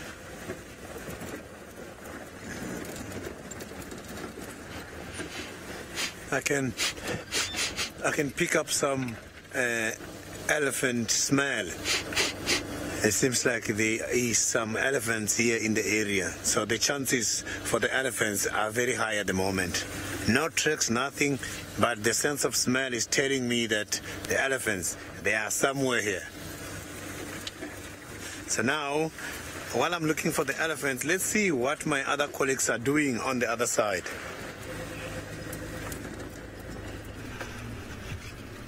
Well, yes, I'm slowly now, well, I got a little bit impatient waiting for the elephants. I think they're moving very slowly on their way towards Treehouse Dam. So I'm sure Sydney and Tristan are with the same sort of bigger herd that's a bit broken up and spread around in that area around the Milwaukee. So I think Sydney's going to make his way slowly in the westerly direction and just check the boundary there, see if the Nkuhuma Pride haven't come onto the property, as well as see if any of these leopards to our west have made an appearance or made their way onto Juma. So what I'm going to do in the interim is make my way back over to the sleepy Hosana and see if he's getting up to anything. As it gets a little bit darker or later, maybe he'll go for a little drink. I know he went for a drink around midday, but that's not to say he won't go for another one. With a very big fat belly like he's got, he might be going for quite regular little slurps. So we'll just go on over to him, and we can spend, I would say, the most part of the end of the drive just hanging with Hosana. It's not such a bad thing to do, is it? Maybe we won't see him tomorrow. Maybe he'll be gone. So we should just be happy with him being around. All right, so while I get on over there towards the Vuyatela Dam, let's head you on back to Tristan with those Ellies on foot. Well, we are still with our Ellies on foot, and it's just getting better and better. We've had such a beautiful view of them, and I actually think that we should maybe show a few other people on our various platforms just how amazing it can be to be on Ellies with Ellies on foot. It really is the most insane thing to be able to do. Now I'm going to refrain from speaking, should I say, for a little bit while we just get everybody on board, and then we'll continue with our epicness. But for now, you guys can just listen to the sound of the Ellies as they feed towards us.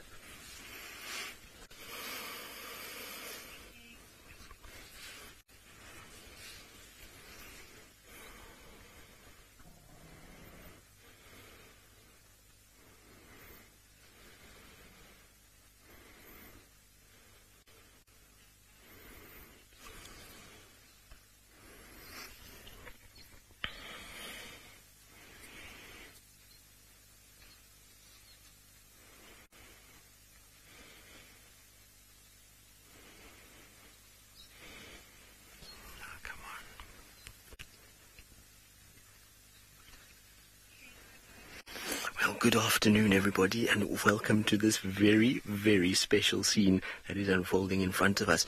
We're currently sitting in the middle of South Africa, in amongst, well, the most gentle of giants, as a big elephant herd is rolling past us. We are coming to you live from South Africa, which means that this is interactive and that you can ask lots of questions. So just remember #SafariLive, or you can just post your comments in the section below, or questions, and we'll try and answer as many as possible. Now, my name is Tristan. On camera, I've got David, and as you can see, why it's so special is because we're not in a car at all. We're on foot, which is just absolutely insane. So we're sitting here. We've managed to get ourselves into a very safe spot. We're on a termite mound that's got a bit of height. We've got a nice thorn tree above us that's protecting us, and the wind is in the perfect direction. So we've positioned ourselves here in the hope that the ellies would feed their way all the way towards where we are, and they're really coming quite close. The lead female at the moment is no more than, I would say, probably about 30 meters away from us, and the reason why we're safe is because not only do we have the sun at our backs, which means the ellies are looking straight into the sun, the wind is blowing from them to us, and we have a situation where we've got a bit of high ground, and so they don't even know that we're here, and that's the best way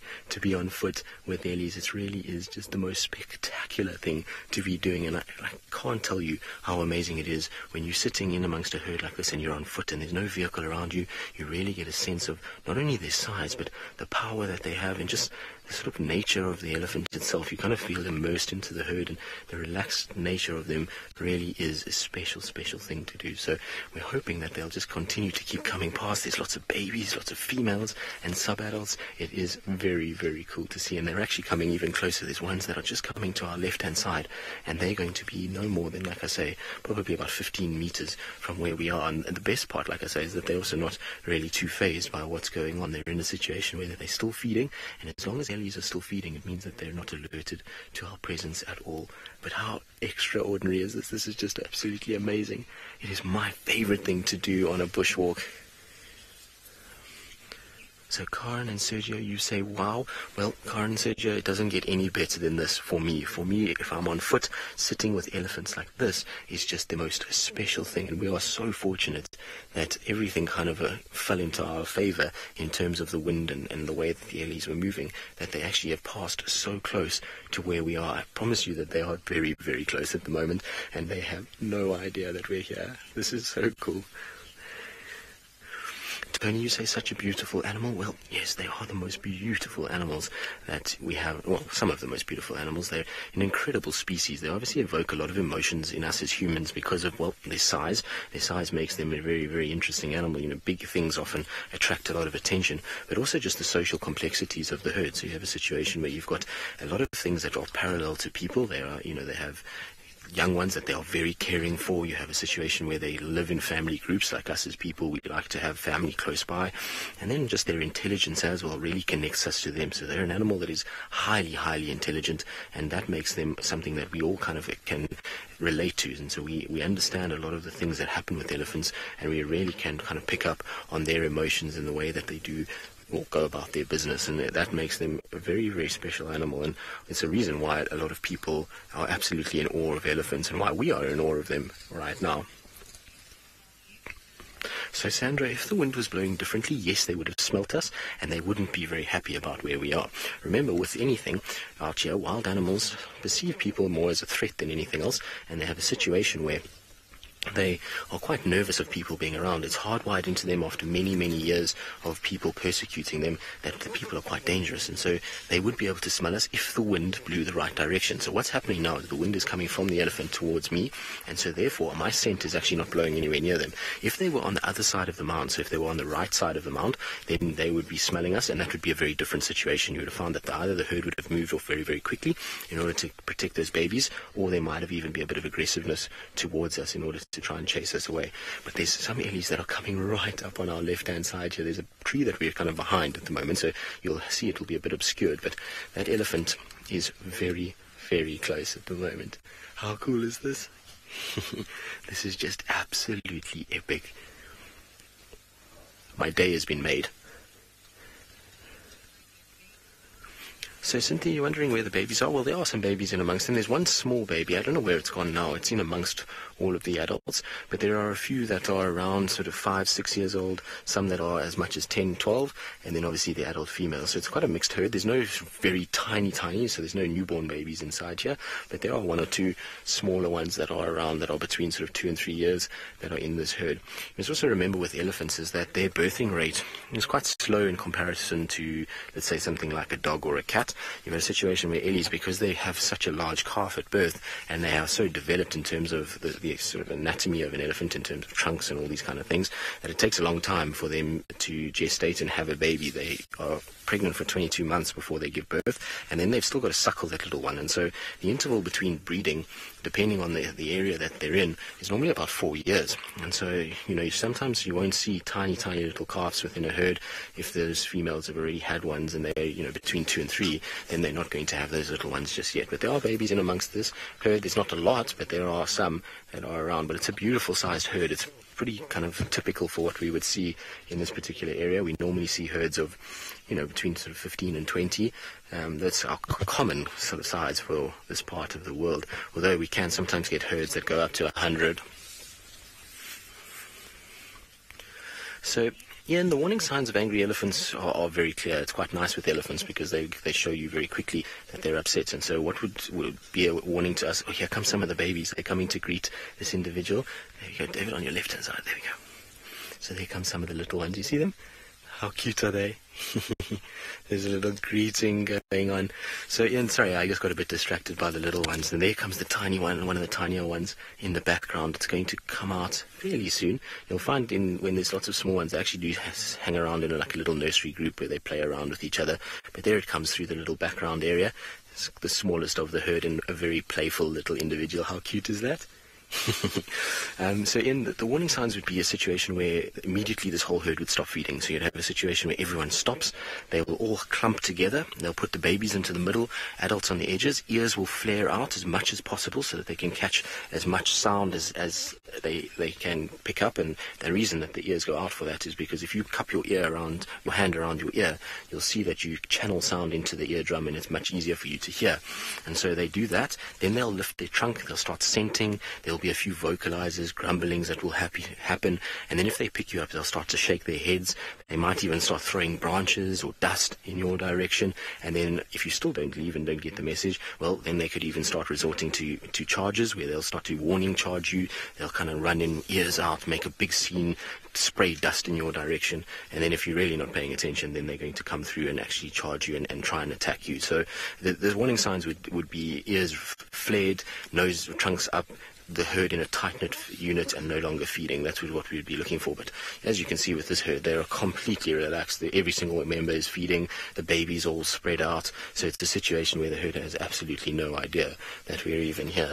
It really is quite something to be in amongst eddies like this. We are so fortunate to be witnessing this, and super spoilt, really, if I'm honest. It's one of those things that you have to pinch yourself to almost believe it's real when you're sitting in a situation like this, and to be able to share this with all of you around the world is absolutely incredible. It's probably the best part of our job, actually.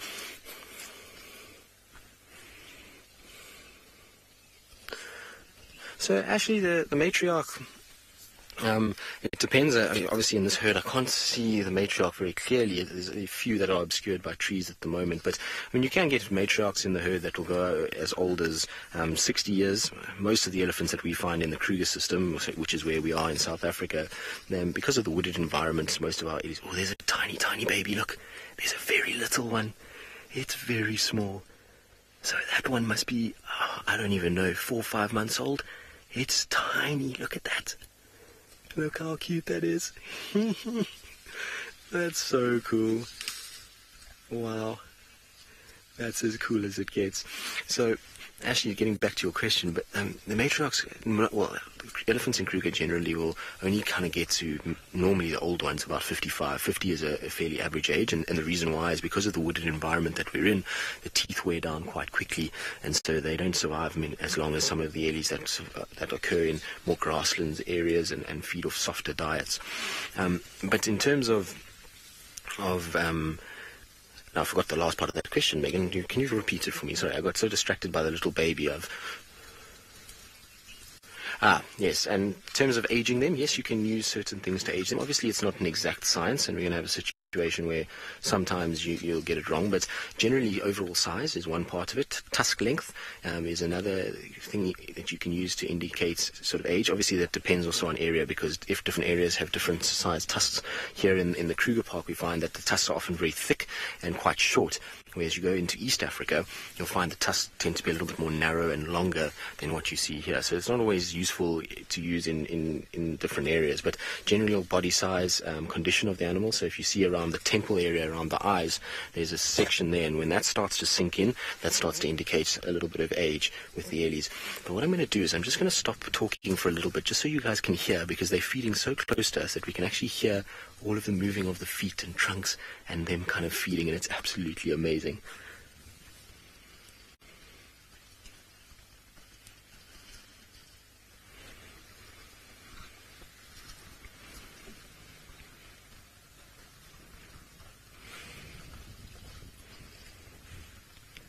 Oh, how cool is that? Right, well, the ellies are starting to drift all around us now, and so we're going to probably think about a way to maybe just get out of here before we get too trapped.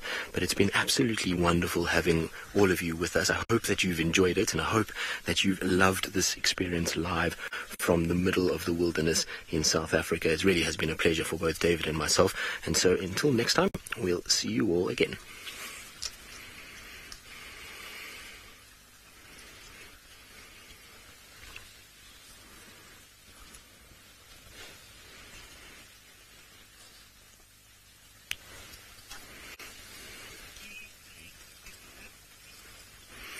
Well, guys, is that just not the most spectacular elephant sighting on foot? I think it's got to be one of my most favorite. Look at these two playing here. We have been absolutely spoiled. Now, we're going to just sit and see how this plays out, because we are being enveloped by a herd at this stage. And so while we try and figure out how we're going to move from here, let's send you back across to Ralph and see if he's caught up with little Hosanna again.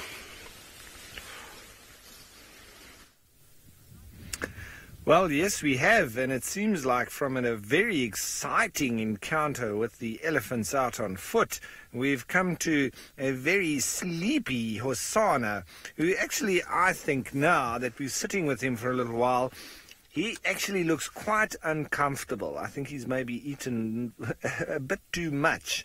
He keeps on rolling backwards and forwards as if he can't get himself comfortable. And still lots of very heavy breathing as well. Got his one paw up now. It's not like I'm worried about his health. It's just that he's probably overdone it a little bit, and he's feeling it now. Keeps rolling around, trying to get a better position, or I think it must be lots of pressure now in his belly. You can see with all the panting, he's definitely working hard at digesting all that meat. And I can tell you what, I don't want to be around when that starts to work its way through, because it is going to be stinko-rama. But he is such a pretty cat. It's just a shame he's a little bit in the shade there. And it's really already cooling down quite substantially now as the sun starts heading towards the horizon. And just in the background, down towards Vuyatela Dam, we've got some very concerned-looking impala. And I'm just wondering, there they are, if they haven't got a bit of a swirly smell of Mr. Hosanna here, or if they've smelt something else with the wind. The wind is directly in our face, so it would have had to swirl a little bit for them to get the smell of Hosanna. And they were looking down past the dam when they did do a bit of alarm calling, but we're just wondering if it's not that they're picking up a bit of a scent somewhere and they're not quite sure, and so they're just a little bit edgy down there. They did look like they were going to go for a drink, but they seem to have stopped now as a result of them smelling something, whether it's Hosanna or another leopard. And you see now they're almost thinking against going for a drink at all. I think they're a little bit too nervous, maybe.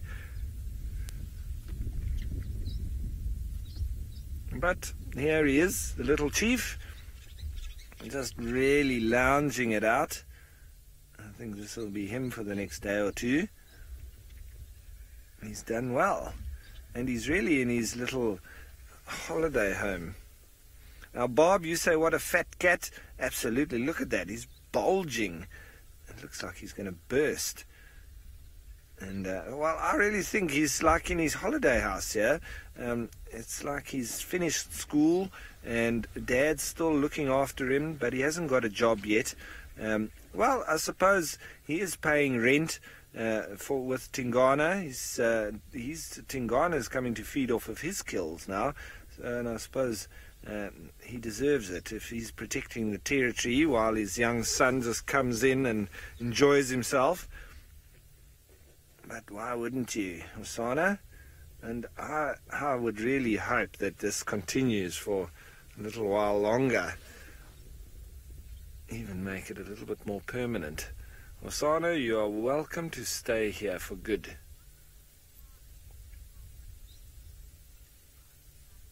Now, Ali, you wonder if those impala can smell popcorn or the fresh smell of leopard urine with these guys nearby. Yeah, they could quite possibly. I don't know when.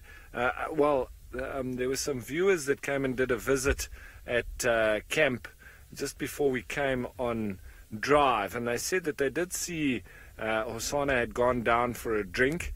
So I don't know if he marked when he did that. He must have literally gone down for a drink and then come back up here near to where his carcass is stashed. So I don't know if he had time for a little marking session. Maybe he did. And now these impalas seem to be getting up the courage to walk towards the water. And they're very cautious. They do know that there's leopards around, I think. Going just past the dam cam. So you could probably... I don't think you could see Hosana from the dam cam. I don't think it can swivel this far back. But so you could almost watch on the dam cam the impala coming in and then switch to us here with Hosana just about, I would say, about 80 meters up the hill towards our camp. So in a westerly direction from Voyatela Dam. That little artificial waterhole that is there now. And so the sun is starting to head towards the horizon, and that would mean that the bushwalk team would be starting to make their way back towards camp sometime soon. Well, not just yet, Ralph, because we're still being absolutely absorbed by this elephant encounter that we've had. This has got to be one of my best walks. I've had some epic elephant walks out here, and this has got to rank as probably in my top 3. It really has been sensationally good, and mostly because the elephants have no idea that we've been watching them all this time and it's been as close. What's really interesting is they're right on the path that we used to get to this termite mound, and they've actually been sniffing on that path. They obviously picked up our scent, and you can see now, look, they're moving off a little bit quicker because they picked up the scent on the pathway where we came through. Now, I must be honest, where we found ourselves on this mound is really thanks to Rex. Rex has got an incredible sense when it comes to elephants and which way they're going to be moving, and all of my best walks that I've had have been thanks to Rex. So, you know, as much as we have skills, I don't think we really pale in comparison to Herbie and Rex, and we're so fortunate that we have the two of them to help out. So for those of you who are new viewers and don't know who Rex is, well, Rex is one of the guys that looks after us and makes sure that we are safe out here. So he's our game scout, and he makes sure that we are looked after when we're on walk and while we're talking to all of you, and really is an incredible guy. He's got so much experience, and like I say, this sighting is mostly thanks to him. He saw this termite mound from quite far away and said, that's the one we need to get to, and well, hasn't he been right? I mean, look at this, we're still sitting, and in a vehicle, this would be an amazing sighting. To be on bushwalk and to have elephants this close and this clear a view is just phenomenal. We've been spoiled.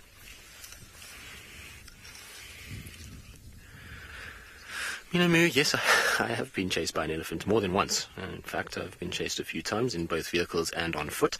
Obviously, it's not ideal to be chased by an elephant, and try and avoid it as much as possible. See that elephant? Look how it's smelling. So the lead elephant is sniffing right where we walk. So you see how she's using her trunk? So she's now picking up the scent of David and myself and Rex as we walked. That's the pathway that we used to get up onto this mound. So how interesting is that? It just goes to show you how incredible their senses are. I mean, we walked there a good 20 minutes ago, and yet she's still able, she is able to pick up the scent of where we were. Look at this. This is just spectacular. Wow. It doesn't get any better than this.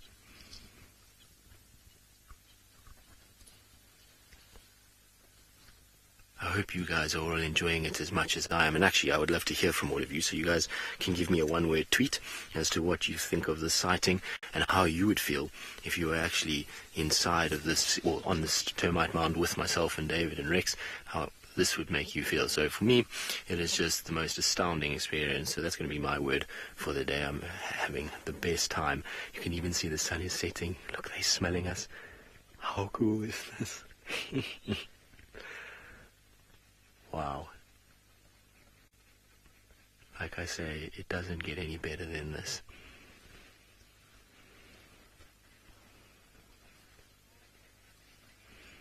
I mean, we've got perfect light, the most incredible animal in the, in terms of social behaviors all around us, and dust.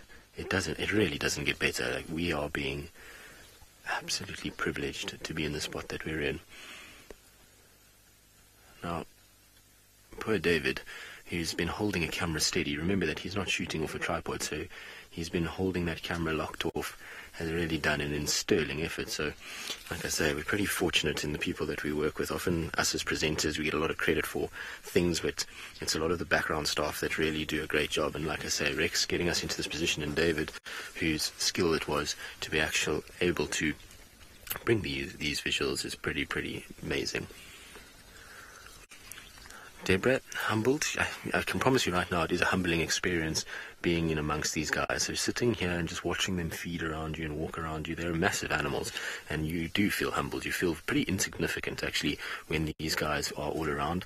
They make you have this ability to make you feel like the problems that you think you have in the world, and if you've sort of in a bad place, these guys have the ability just to take you out of that and make you remember just how incredible this world that we live in actually really is. And so it's a very special thing to be here. And look at that dust. Oh, it's amazing. So sorry, Megs, can you just repeat that? The Dailies are making a bit of noise around us and I missed it. Lorena, you say goosebumps. Well, I can promise you that we all got goosebumps ourselves. It really doesn't get better than this. Like I said, this would be an epic elephant sighting on foot, on a vehicle. I mean, I would be absolutely over the moon for a sighting like this on vehicle. But to be on foot and have this in this proximity and these kind of close-up intimate views and this dust bathing with the backlight, well, like I say, it doesn't really get any better. And so goosebumps is a very accurate term. And to be able to share it with you guys gives it's just that much more of a special feeling, to be honest.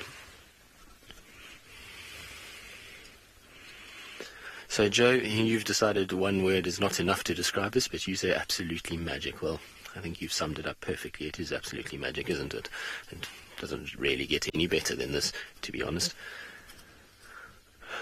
And it's just continuing. It's not like they are going away. It's for some reason they're just hovering all around us. And so even though the sun is starting to dip, I don't think I really want to go anywhere. I'm absolutely happy sitting where I am at this stage. I feel as content could be. It almost just, any stress that you have in life, it kind of disappears when sitting like this. Very privileged, for sure. We are very privileged. We're privileged in that there's parts of the world like the Sabi Sands that still exist where we can watch ellies like this on foot. These areas are protected, and because of the fact that they're protected and hunting and those kind of things have been taken away, the ellies are a little bit more trusting of people and allow these kind of closer encounters. And so we're very, very privileged to be able to do this, and very privileged that, all of you are actually watching, because if it wasn't for all of you, we wouldn't really be out here doing any of this at this stage. So this is a very, very cool thing that we've managed to kind of put together, and to be a part of it is very special.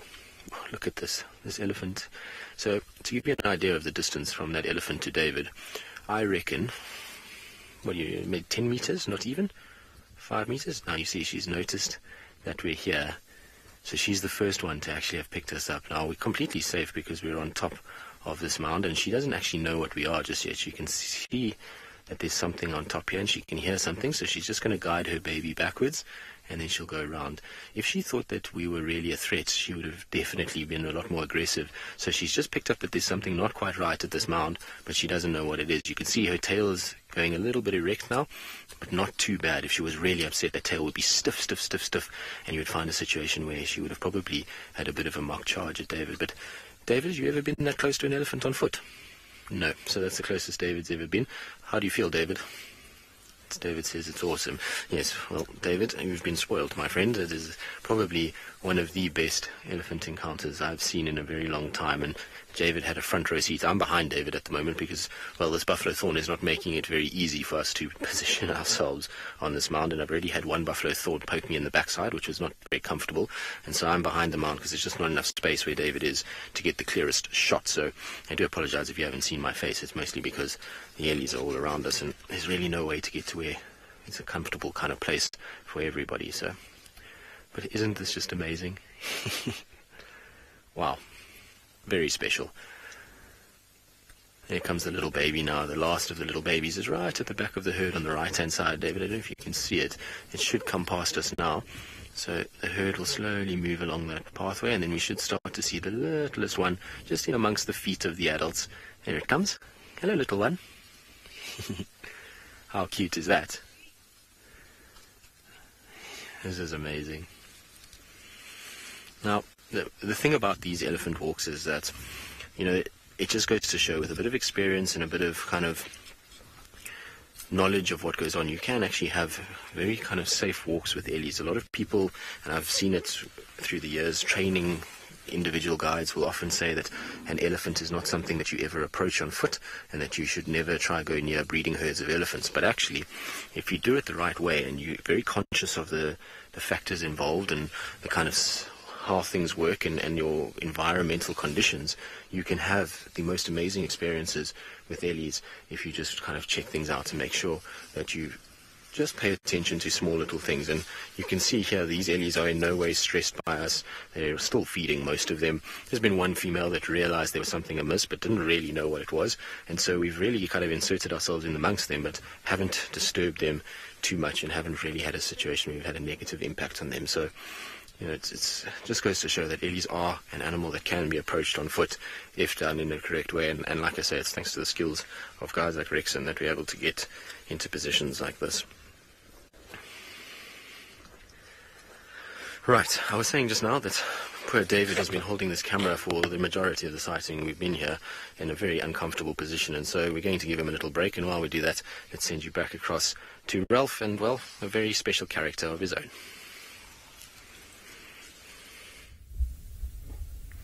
Well, here we are back with Hosanna, and we've got the sinister character of a hyena having joined the fray. Look at that. What has it picked up?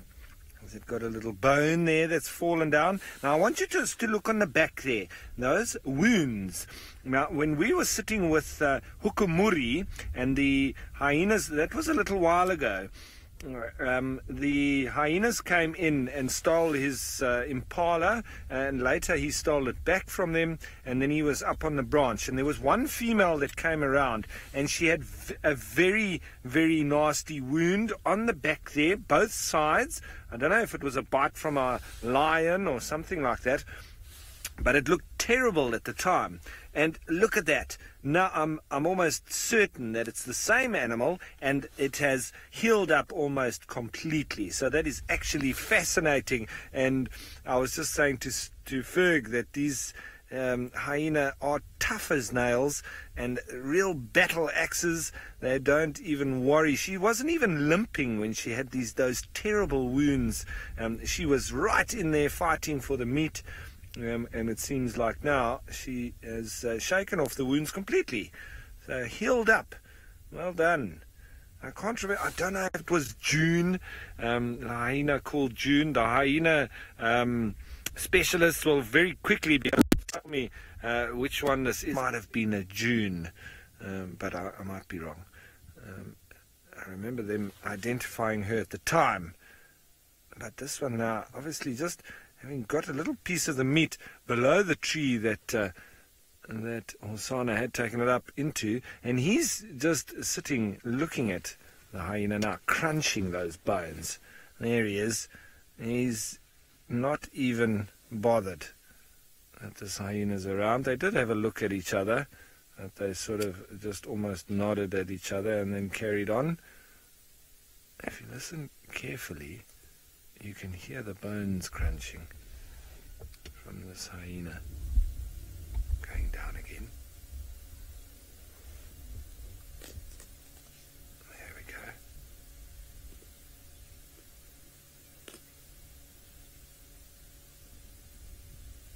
It's really just trying to get, I think there's not much on that.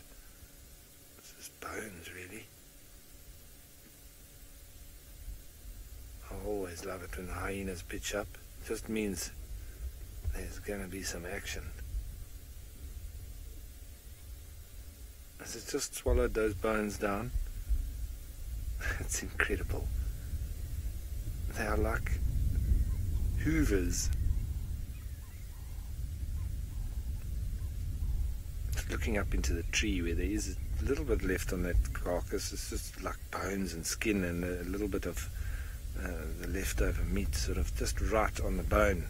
So there's not much. Hosana is really tucked in there. But I'm sure that this hyena would love to get at the bones there. It's walking around wishing that it could climb trees.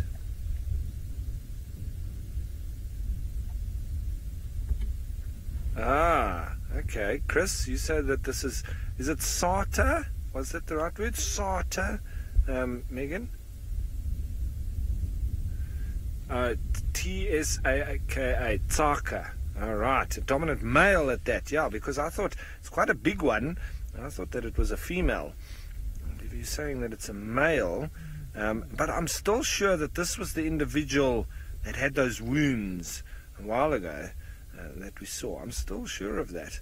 And Chris, please correct me if I'm wrong, but those wounds look identical to the ones that we saw when Hukumuri was fighting with them over that impala carcass, and then it made an appearance. I don't know if you can remember that, but I think Ferg, you were with me, eh? I was with you, yeah. Yeah, it does look like that exact same spot, and on the other side as well. And that was an amazing sighting, that too. And I mean, once, because first 2 hyenas pitched up and stole the impala carcass from Hukumuri, and then and they started feeding on it a little bit, and then all of a sudden he burst onto the scene and grabbed it and took it onto a log that was overhanging the drainage line. And so the hyenas couldn't get to him. And as soon as they realized that they couldn't get to him and obviously then have the meat all for themselves, which was only 2 of them, they started whooping. And it was incredible. Within seconds, we had more than 10 hyenas on the scene. They came running out of nowhere, and this one, I'm sure, was one of them. And they still couldn't obviously get to the carcass. Now it's just starting to walk behind us a little bit, but it's going across.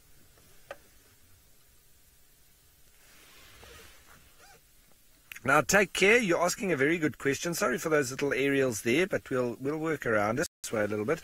Now that slopey back that they have, it's going to come right next to us in the vehicle. It's actually crazy that hyenas, normally they are quite sort of skittish and they run away from us. But when there's meat around, look how they are completely different beasts. Now take care. That sort of loping or sloping back that they have, it is an evolutionary trait, and what it has enabled them to do is run for very, very long distances. So it enables them to have much more endurance with that very big front quarter and much smaller hind quarters, and it's sloping back.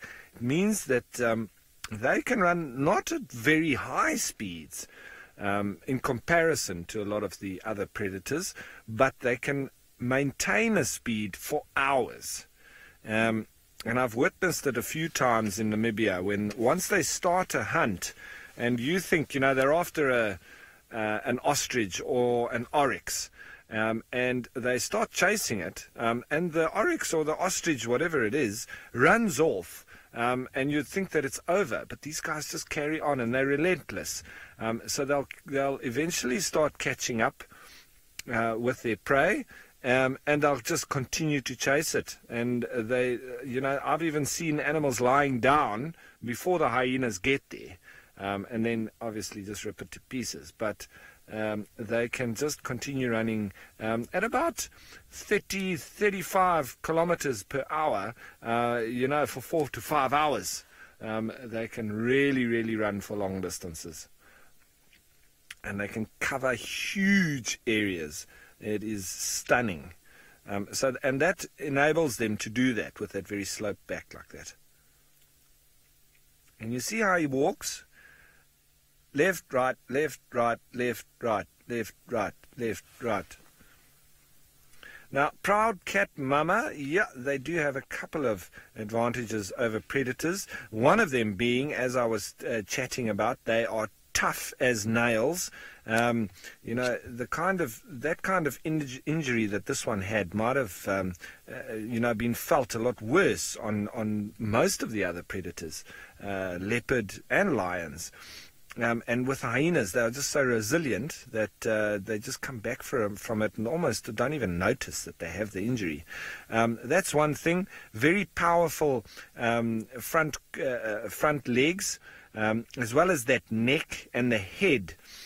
And that enables them to go into skirmishes and fights with leopard and lion, and be able to really give their own back. Added to the fact that they have an extremely powerful jaw, it's almost the same power as a big male lion. And if you look at them in relative size, it does say that their jaw relatively is much stronger than a lion's. But ultimately, they're not way stronger than lions, or more pressure than lions. They just it's just all relative. So Hosana now just sort of nonchalantly watching the hyena off, and now gone back to sleep. Right, while he dozes off, let's head you back to the bushwalk team.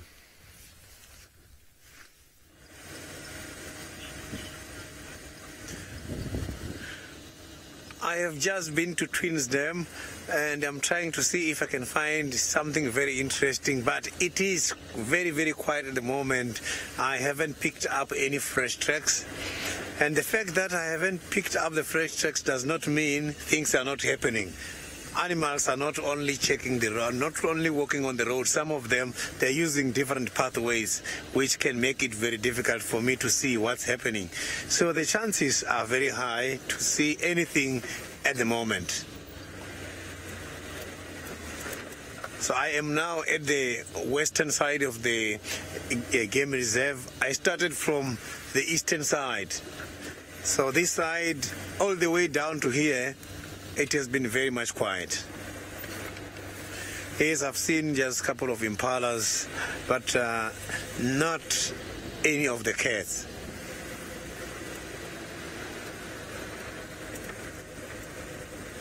But if I can find a fresh track,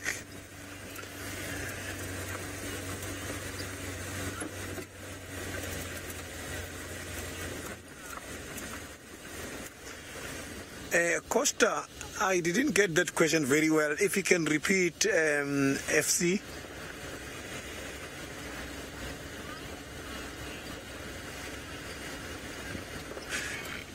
Costa, I am not too sure about the exact distance of the elephants traveling away before giving birth.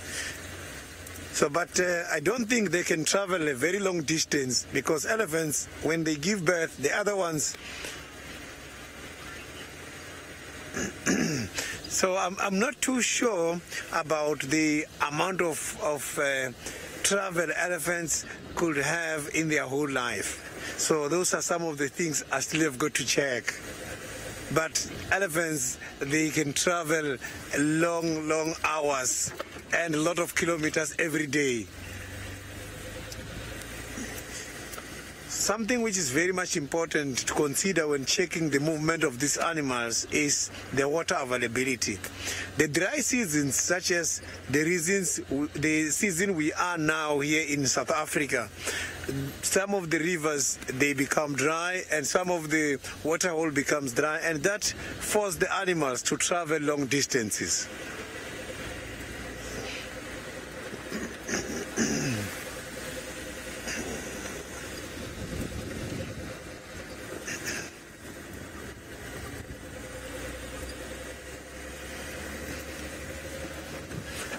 So I am right approaching all the different open spaces just to see if there is any luck. But no tracks, nothing.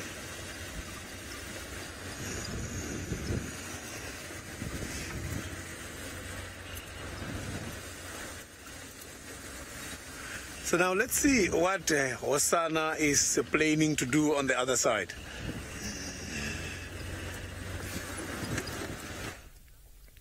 Well, he's just got his head up because we can hear a little bit of contact calling from these hyenas that are just off in the distance. I don't think we can see them, but we can hear them. I don't know if you can see them up there, Ferg, but it seems like there's two of them now. They're doing a bit of a funny noise, not a real whoop. Definitely seemed like more like contact calling. And that's why I love being around a carcass or where there's meat, like what Hosanna has put up in the tree here, because you always know that the hyenas could make an appearance and just shake things up a bit. Keep this very sleepy leopard on his toes. Now, I just want to say thanks firstly to Chris Rogue for identifying that hyena that came past. And then I also want to say thanks to James Richard. He managed to very quickly get us a picture of Tsaka's wounds. I'll just show you on my phone there. And those were the wounds at the Hukamuri sighting, and it seems like that was on June 10. I think it was on the 10th of June that we sighted that. And look at the healing now in comparison. So that's what it looked like. And as I say, now it just totally healed itself up. So wonderful, and just shows the resilience, of these hyenas. It is just stunning. It's out of this world. I think these hyenas that almost never say die. We should call them canny doets, which means cannot die.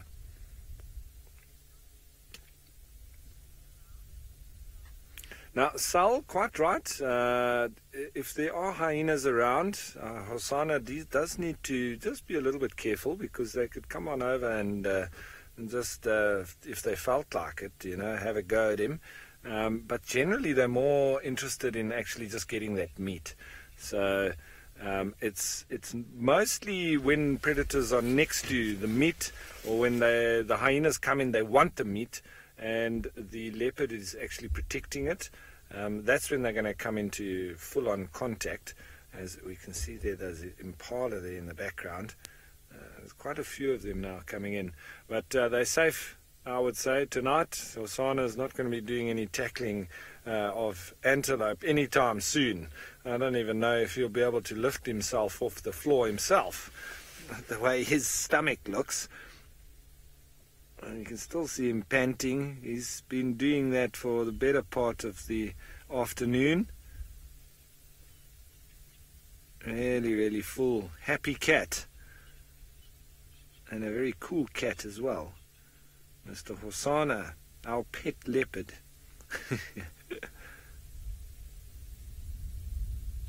He's listening out still, watching and listening. As I say, I don't know if he's going to even bother going back to that little bit of bones and skin that's left hanging in the tree. Maybe might go, but I wouldn't be surprised if it's just left there now, left as a Christmas tree decoration. We've got some of those in other parts of the reserve as well. All right, so as I said, the sun is now just about set, if not has set, and we're in that last little bit of golden light.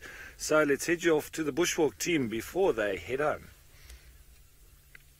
Well, indeed, Ralph, we're just trying to hustle our way back to camp. We left the Ellies. They were still casually feeding their way.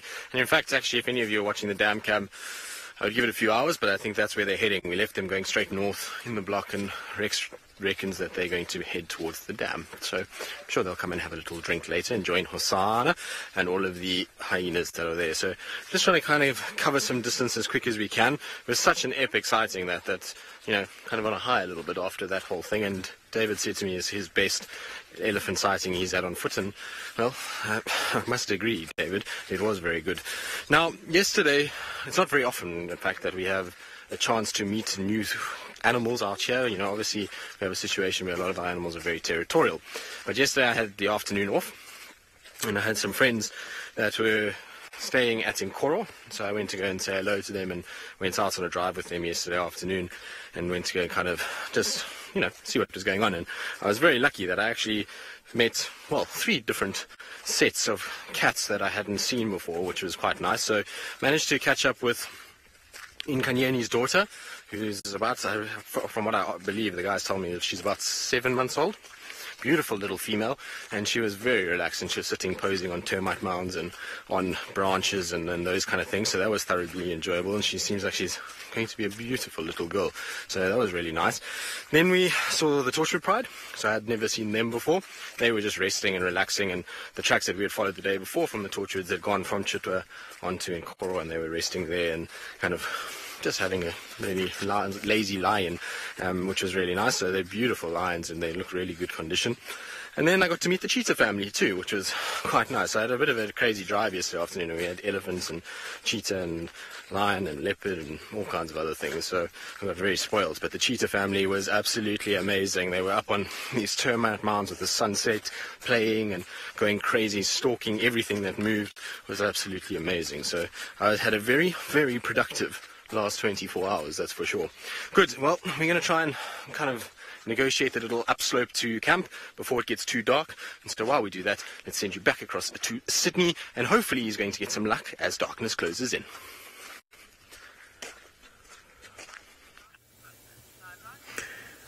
What a beautiful sunset.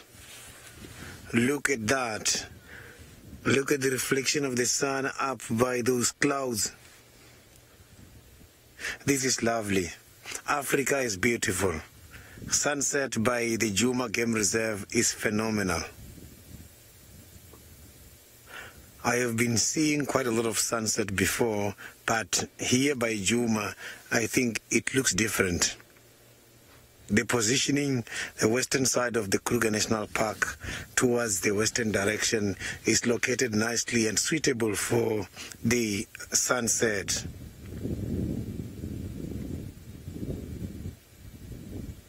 Look at that.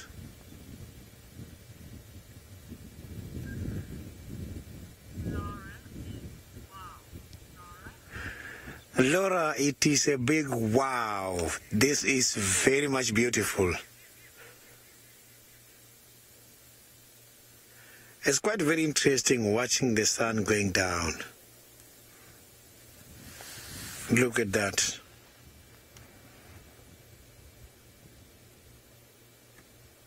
So now I can feel that the temperature is cooling down. Quick crop. Let's go to Africa. So now... Okay, everyone, look at this. We've just had 3 hyenas come in now, and chase Hosanna. There was all sorts of snarls and growls from the hyena, and they just came out of nowhere. And tails up, and that's when you know you've got to be careful, because they mean business. And as soon as there was more than one...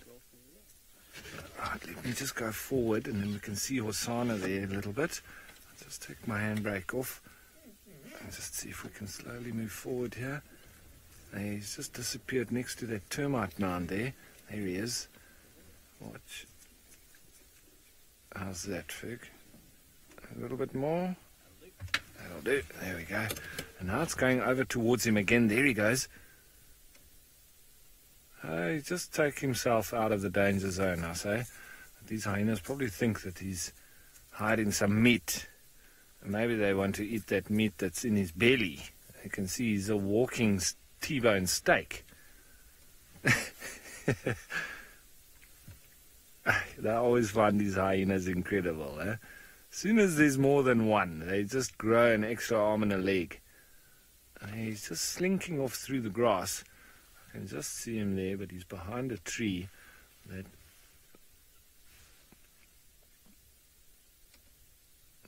just slowly walking off. Well, at least we know now that he can walk. I'm actually going to start up in a bit and just go and get up there with him. The hyenas seem to be following him, so there's no point staying here. And we can catch up with him and see what's going on there.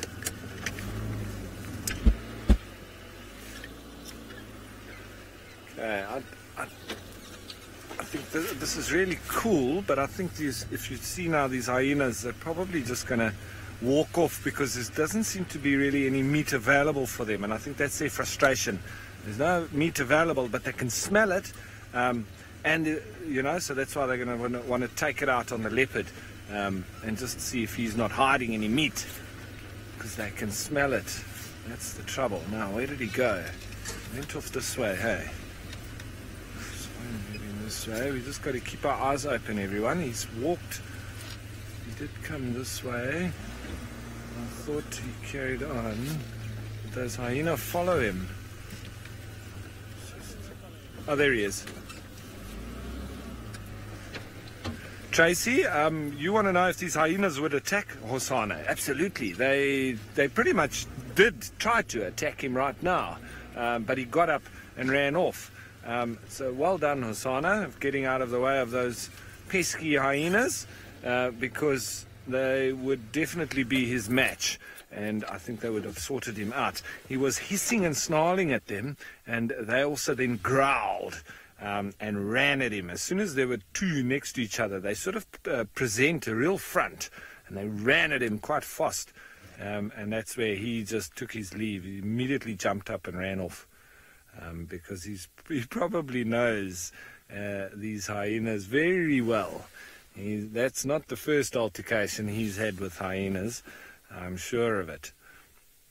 So he's now at least been woken up by them, and as I say, that's the beauty of hyenas. They definitely don't let things settle, or you know, people or animals drop their guard, because they're going to come in and shake things up, and that's one of the reasons why I really enjoy having them around. So, Mr. Hosana, yeah, you mustn't sleep too soundly, my friend. These hyenas will come and wake you up.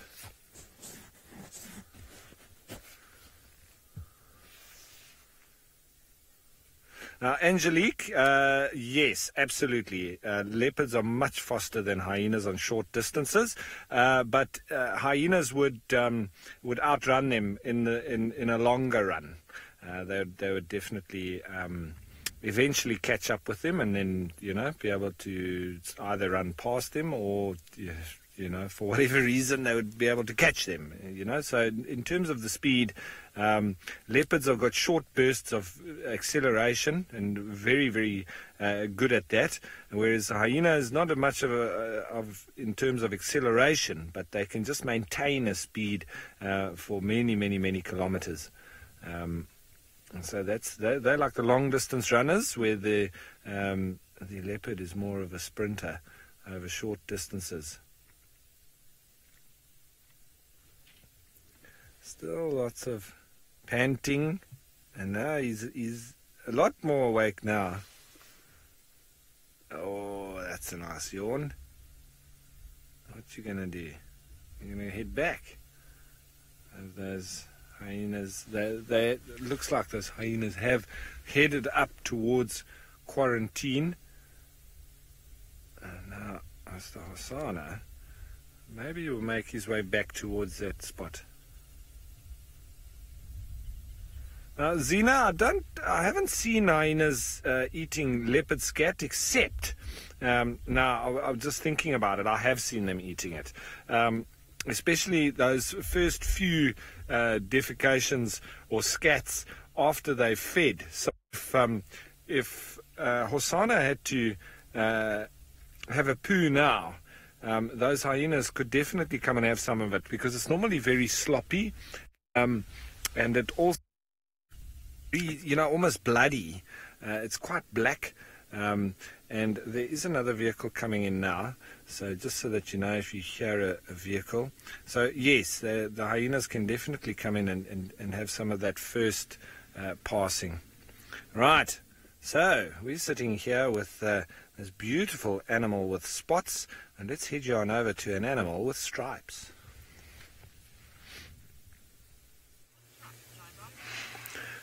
Quite a very lovely animal, the zebra. Look at those beautiful stripes. So each one of them has got its own stripe pattern. So the stripe pattern on these animals are like our fingerprints. So they're very much relaxed, not doing anything. Some of them, they're just having their final grazing. So look at that stomach. So both male and females, they've got big, big stomachs. So they all look pregnant. Oh, I just heard something now. You know, zebras, if you tease them, they are just going to release gas and run away. You will hear the gas coming out. So these stomachs, they are just very big because of too much gas is there. But the purpose of releasing the gas is not a defense mechanism. So it's just that they've got to pull and have power before they run. When they're trying to get power, that is when they release that gas. Look at that. The whole body is camouflaged except there behind the ears. So maybe they are using that back part of the ear for communication purposes. One of the ways they are using to communicate silently.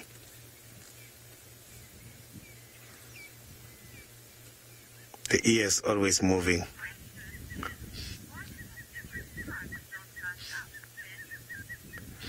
So James, the zebra stripes don't match up. It has to be unidentical so that they can easily distinguish each other within the harems. Harem is a social structure of the zebra. It means this group we are seeing here is led by one dominant male. You will see after birth, they isolate themselves a little bit just to have the little one to imprint the spores from the parents.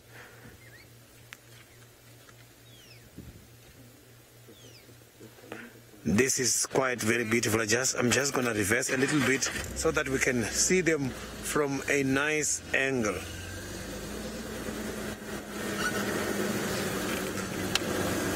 Look at that. So that one is on top of the termite mound. So the termite mound is very much hard. Look, is now supporting the weight of this zebra. Look at that. So if you disturb this zebra, it's going to run, and before they run, when they get that power, so now let's see what Tristan has got on the other side. I will wait a little bit here.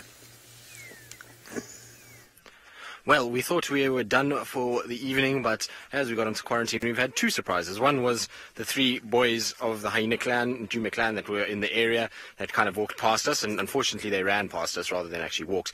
But the other is a set of eggs that we found, which is very, very cool. So it's that time of the year where we're going to start seeing a few of the lapwing eggs. So this is what I would imagine is from either a Senegal lapwing or maybe a crowned lapwing, one of the two of them. And you can see how well camouflaged they are. So the three of them are just sitting here in amongst this grass, and the egg color is absolutely perfect. It's really difficult actually to see them, and if it wasn't for the fact that I almost stepped on them, I wouldn't have seen them. So really cool to see, and we'll try and monitor these eggs and see if there's a bit more success with these ones than there was with the previous sets from last year, because last year we had quite a few of these eggs that didn't make it and had a situation where, unfortunately, given the amount of jackals and white-tailed mongoose and jennets and those kind of things that move around in this area, we kind of unfortunately lost all of the eggs that we knew about. It's not to say, obviously, that they don't raise eggs. They obviously do. Otherwise, we wouldn't have any of those birds. But in this particular section, we haven't seen them develop. But we'll keep monitoring those, and every day we'll kind of come in and check up and see how they're doing. I'm quite surprised though that there's no adult there now. Maybe it flew away when the hyenas came past because it just wanted to get out of the way of them and divert attention away from its eggs. But it's interesting to kind of see that they are out and about already. It's quite early in the season to be having birds' eggs. Anyway, we are going to head home now because it is getting very dark. And so while we head back home, let's send you back across to Sydney with, well, a rather stripy figure.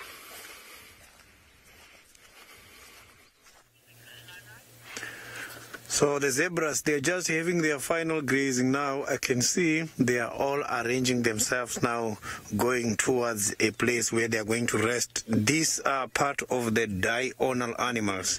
Diurnals are the animals that are active during the day. So now they are going to give the other ones chance who are active during the night. So you can see they are not feeding anymore. Now they are going home. So what I'm going to do now is I am now going to start looking for the nocturnals, because zebras, they have already given me a sign that now it's time for those that are active during the night. I'll be looking for the bush babies and some of the nocturnal birds and see if I can find something interesting. I've already picked up quite a lot of different calls to show that the nocturnal life has started. So the animals that are active during the night, they have got excitements now. So I want to see them, I want to see their happiness now.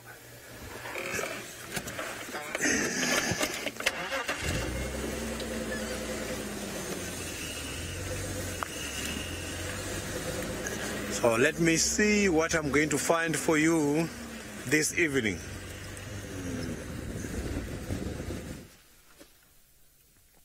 Well, I wish you all the best of luck, Sydney.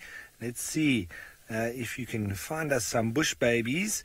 That would be great if you could find one that hangs around.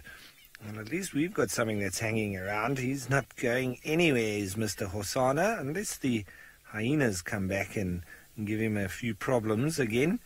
But for the minute, he seems to have totally relaxed once more. He watched those hyenas walking off, and they've probably also realized that there's no meat begging at the moment, except for what's in his belly. And the little night birds are starting to call now at the moment.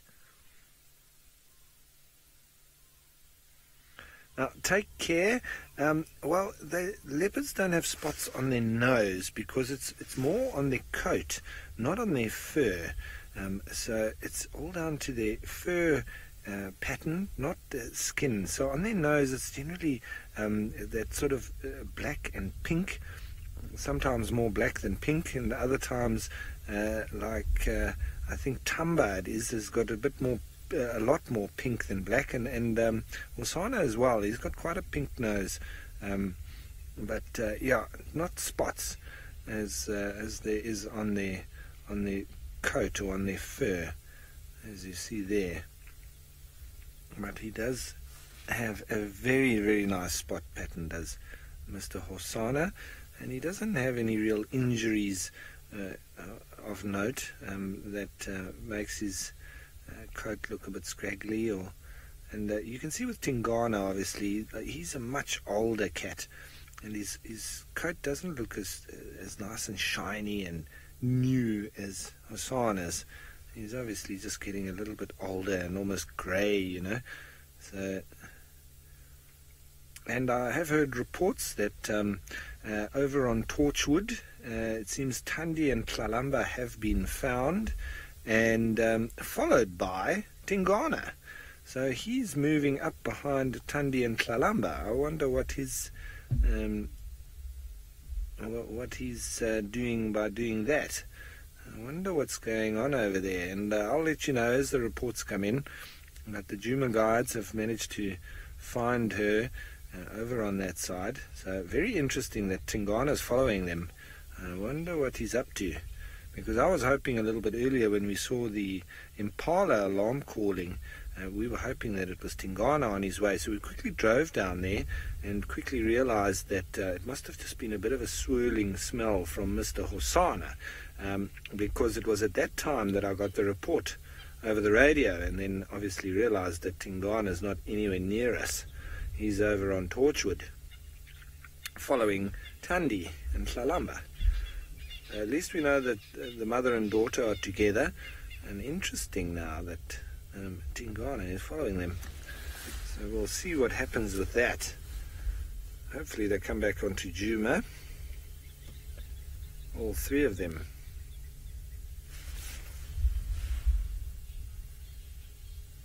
Now, Yvette, I think when leopards lie on the ground, it's just obviously a lot more comfortable. They can lie flat. It's almost like the difference between sleeping, I would say, in a hammock or sleeping on a nice flat bed.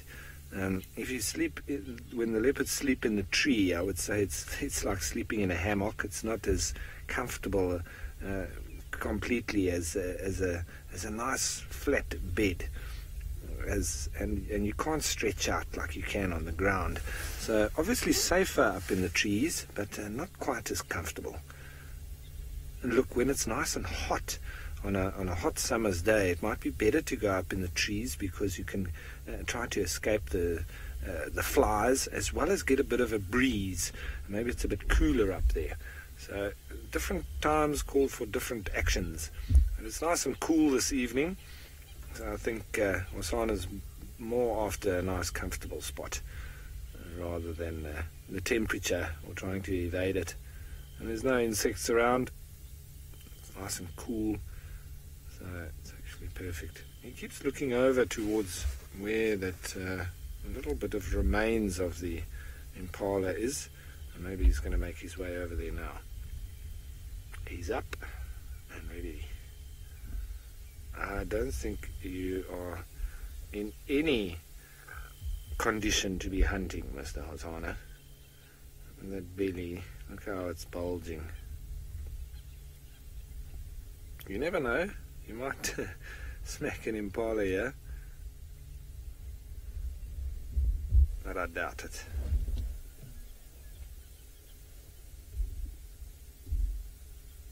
Make his way back towards those skin and bones.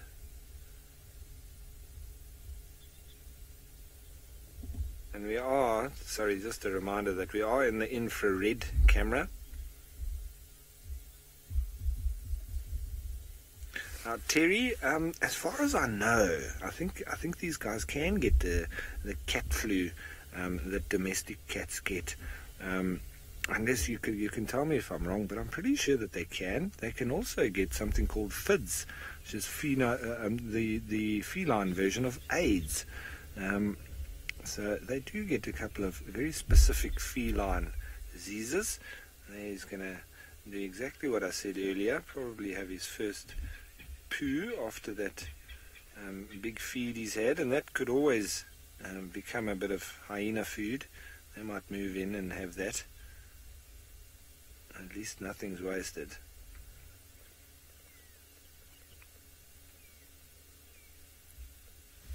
Just in the background there, that's the Vuyatela Lodge. So there's even a couple of guests that were just watching from the fence. I think he must have just had a pee there, I think.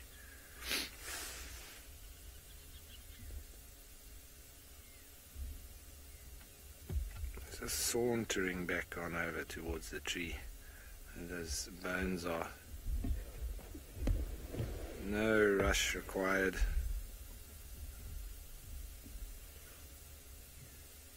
That fat belly swaying from side to side.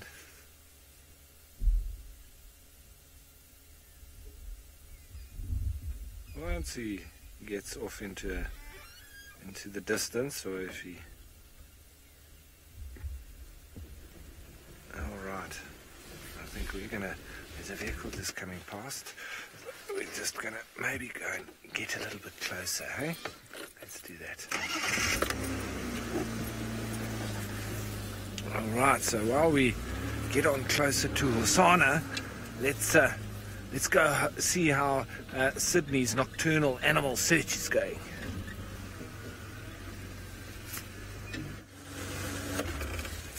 Still very much difficult to find the nocturnals at the moment. All I'm seeing are all the diurnals moving back, going to their resting places. I've got a very big herd of the impalas now moving towards the southern side of the game reserve. And they're just, oh, look at that, unexpectedly. Not too sure what is the problems. Maybe there's something. They're curious. You can see the ears. So let's see what they're going to see there. They just got frightened by something.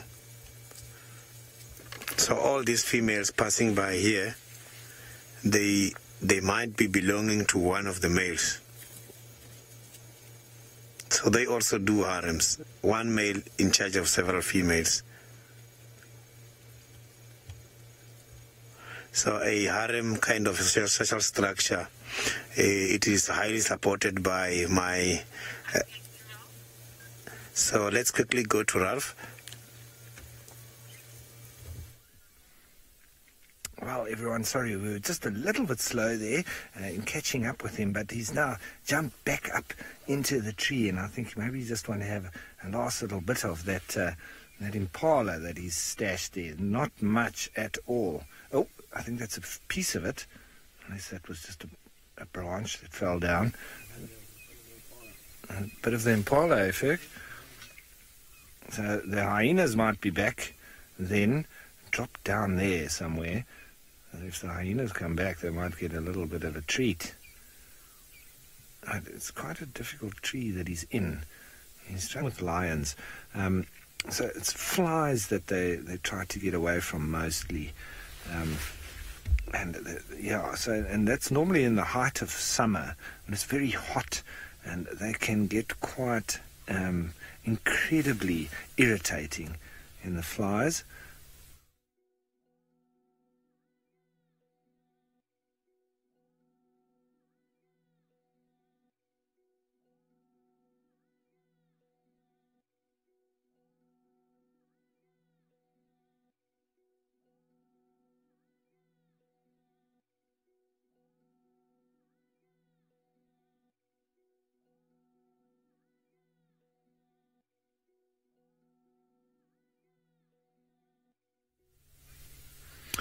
Well, sorry about that, everybody. Just a little bit of an internet problem, but we're back and we're watching our Sana now starting to eat the head of the impala. So if you're a little bit squeamish, it might be a little bit much for you. He's getting on into the eyes, and he might start eating the sort of mouth area, normally just above the teeth.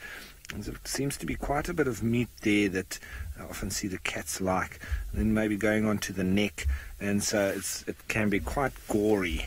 And if you don't really like that, then I suggest you maybe switch off and come back tomorrow, because we're sort of heading slowly but surely towards the end of the show. You could always wait until maybe see what Sydney's going to be able to find, but I'm probably going to be here until the end of things. So that's just so that you can plan for yourself. But yeah, for the rest of you, we're going to sit and continue watching this leopard feeding now. He's going to get stuck into that now. I mean, with that also, the brains would also be there. And so I think I might just get us a little bit closer so that we can put this infrared light on it and get a bit of a clearer view. Not that I'm a sadist and I like watching impala die, but it does make for a better picture. While I'm doing that, off to Sydney with his spotlight.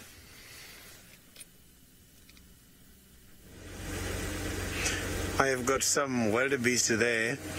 They are nervous a little bit. They're just running around everywhere. I'm not too sure what is happening, but they seem very frightened. But now I can see everything is back to normal. The blue wildebeest, they are also active during the day now. They are going to their resting areas.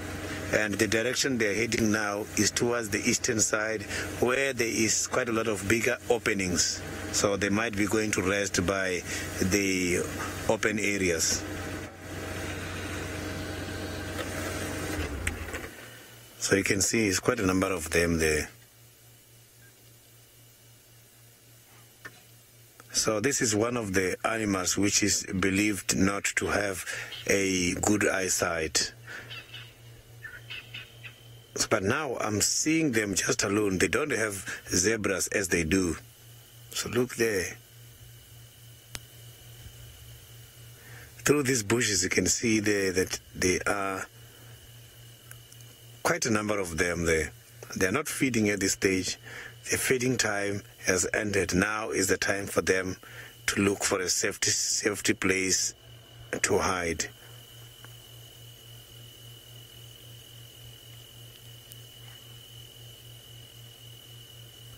So one of them is trying to lead now because they were disorientated by something earlier on. I saw they were very much relaxed moving, but something just happened and then they decided to. It's quite a lot of them there. It's quite a big head. It's migration.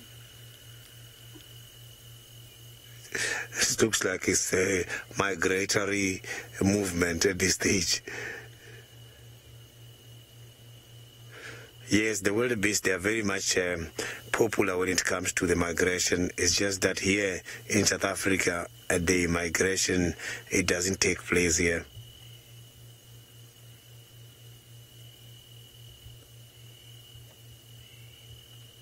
Look at that.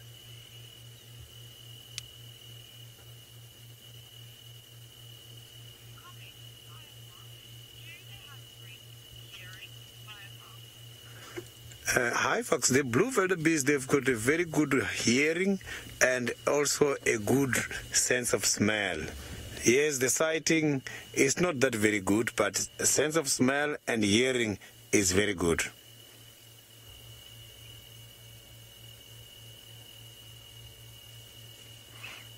So that is why some of the animals, they come and feed next to them in order to depend on them when it comes to the hearing. So I'm just gonna drive down here and see if we can have a better sighting.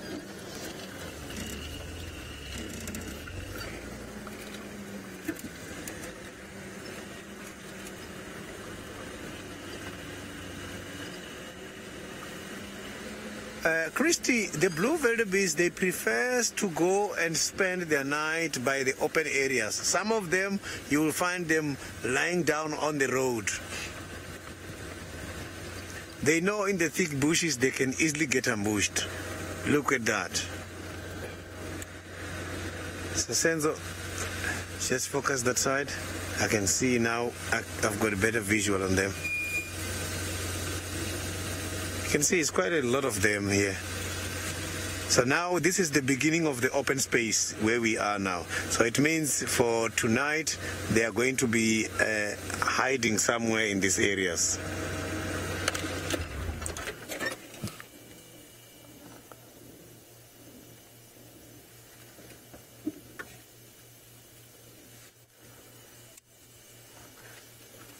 So look at that.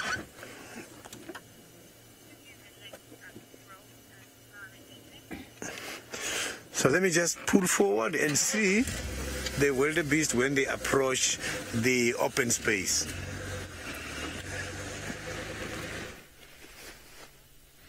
Well, Mr. Hosana, really getting into this head now. He's bitten off the little piece of tongue that was sticking out the side of that impala's mouth, and now, just as I thought, he's gone onto the sort of schnoz, or the muzzle and the nose area. Part. There's normally quite a bit of meat there, and then running up towards the forehead. So it's almost like he's, you know, very often the last little bits are getting eaten here. I see lots of licking as well. It does help to wet it, and you know, in a little bit of a way, help to ease it as he's trying to bite off these little bits that he could. If he could, he would also probably bite right into that skull, because the brains in there also very highly nutritious. Got a lot of protein in there, and probably quite tasty for him as well. As I said, I would say most of the cats are quite partial to all the organs. I remember my little cat at home, well, he wasn't that small. He was actually cross-African wildcat Burmese. He used to bring home scrub hares and massive rats and eat them under my bed. But there was always one little part in particular that he left behind. I don't know if it was the gallbladder. It was always like a round organ, a very hard organ that he left behind. And that sometimes that's the only reason I knew that he had eaten a rat under my bed, was because there was always this gallbladder or what. I don't know if any of you know what part I might be speaking about, and if you have the same experience maybe with your cat at home, let us know on the hashtag SafariLive on Twitter, because it was really peculiar that every single time, and it was quite specific with rats as well. But I don't think Hosana is going to be leaving anything behind here. And what he does, and it drops to the ground, the hyenas are going to be around and they're going to finish that off. Now, Lauren, I would have to say the most nutritious part is probably the brains, as I say. But in their face, it's that part just above, around the nose area. You often see them just getting in there. Now, I think he's trying to get into that skull, but it might be a bit too hard. So he's really just struggling getting his teeth in there. And this could be him just carrying on with this for a while now, just sort of picking off the last little bits of tasty pieces. And you might have a go at the neck as well. There'll also be a bit of meat there. And those eyes are still there, so you could also get in there. And I know it sounds quite gory. But folks, we are slowly heading now towards the end of the show. It's been another fantastic day, another wonderful sunset safari. And thanks to the FC folks and the other guides that were out both this morning and the afternoon, and there's going to be another show tomorrow, so don't miss out, and we'll see you then. Bye for now, everybody, and thanks for watching.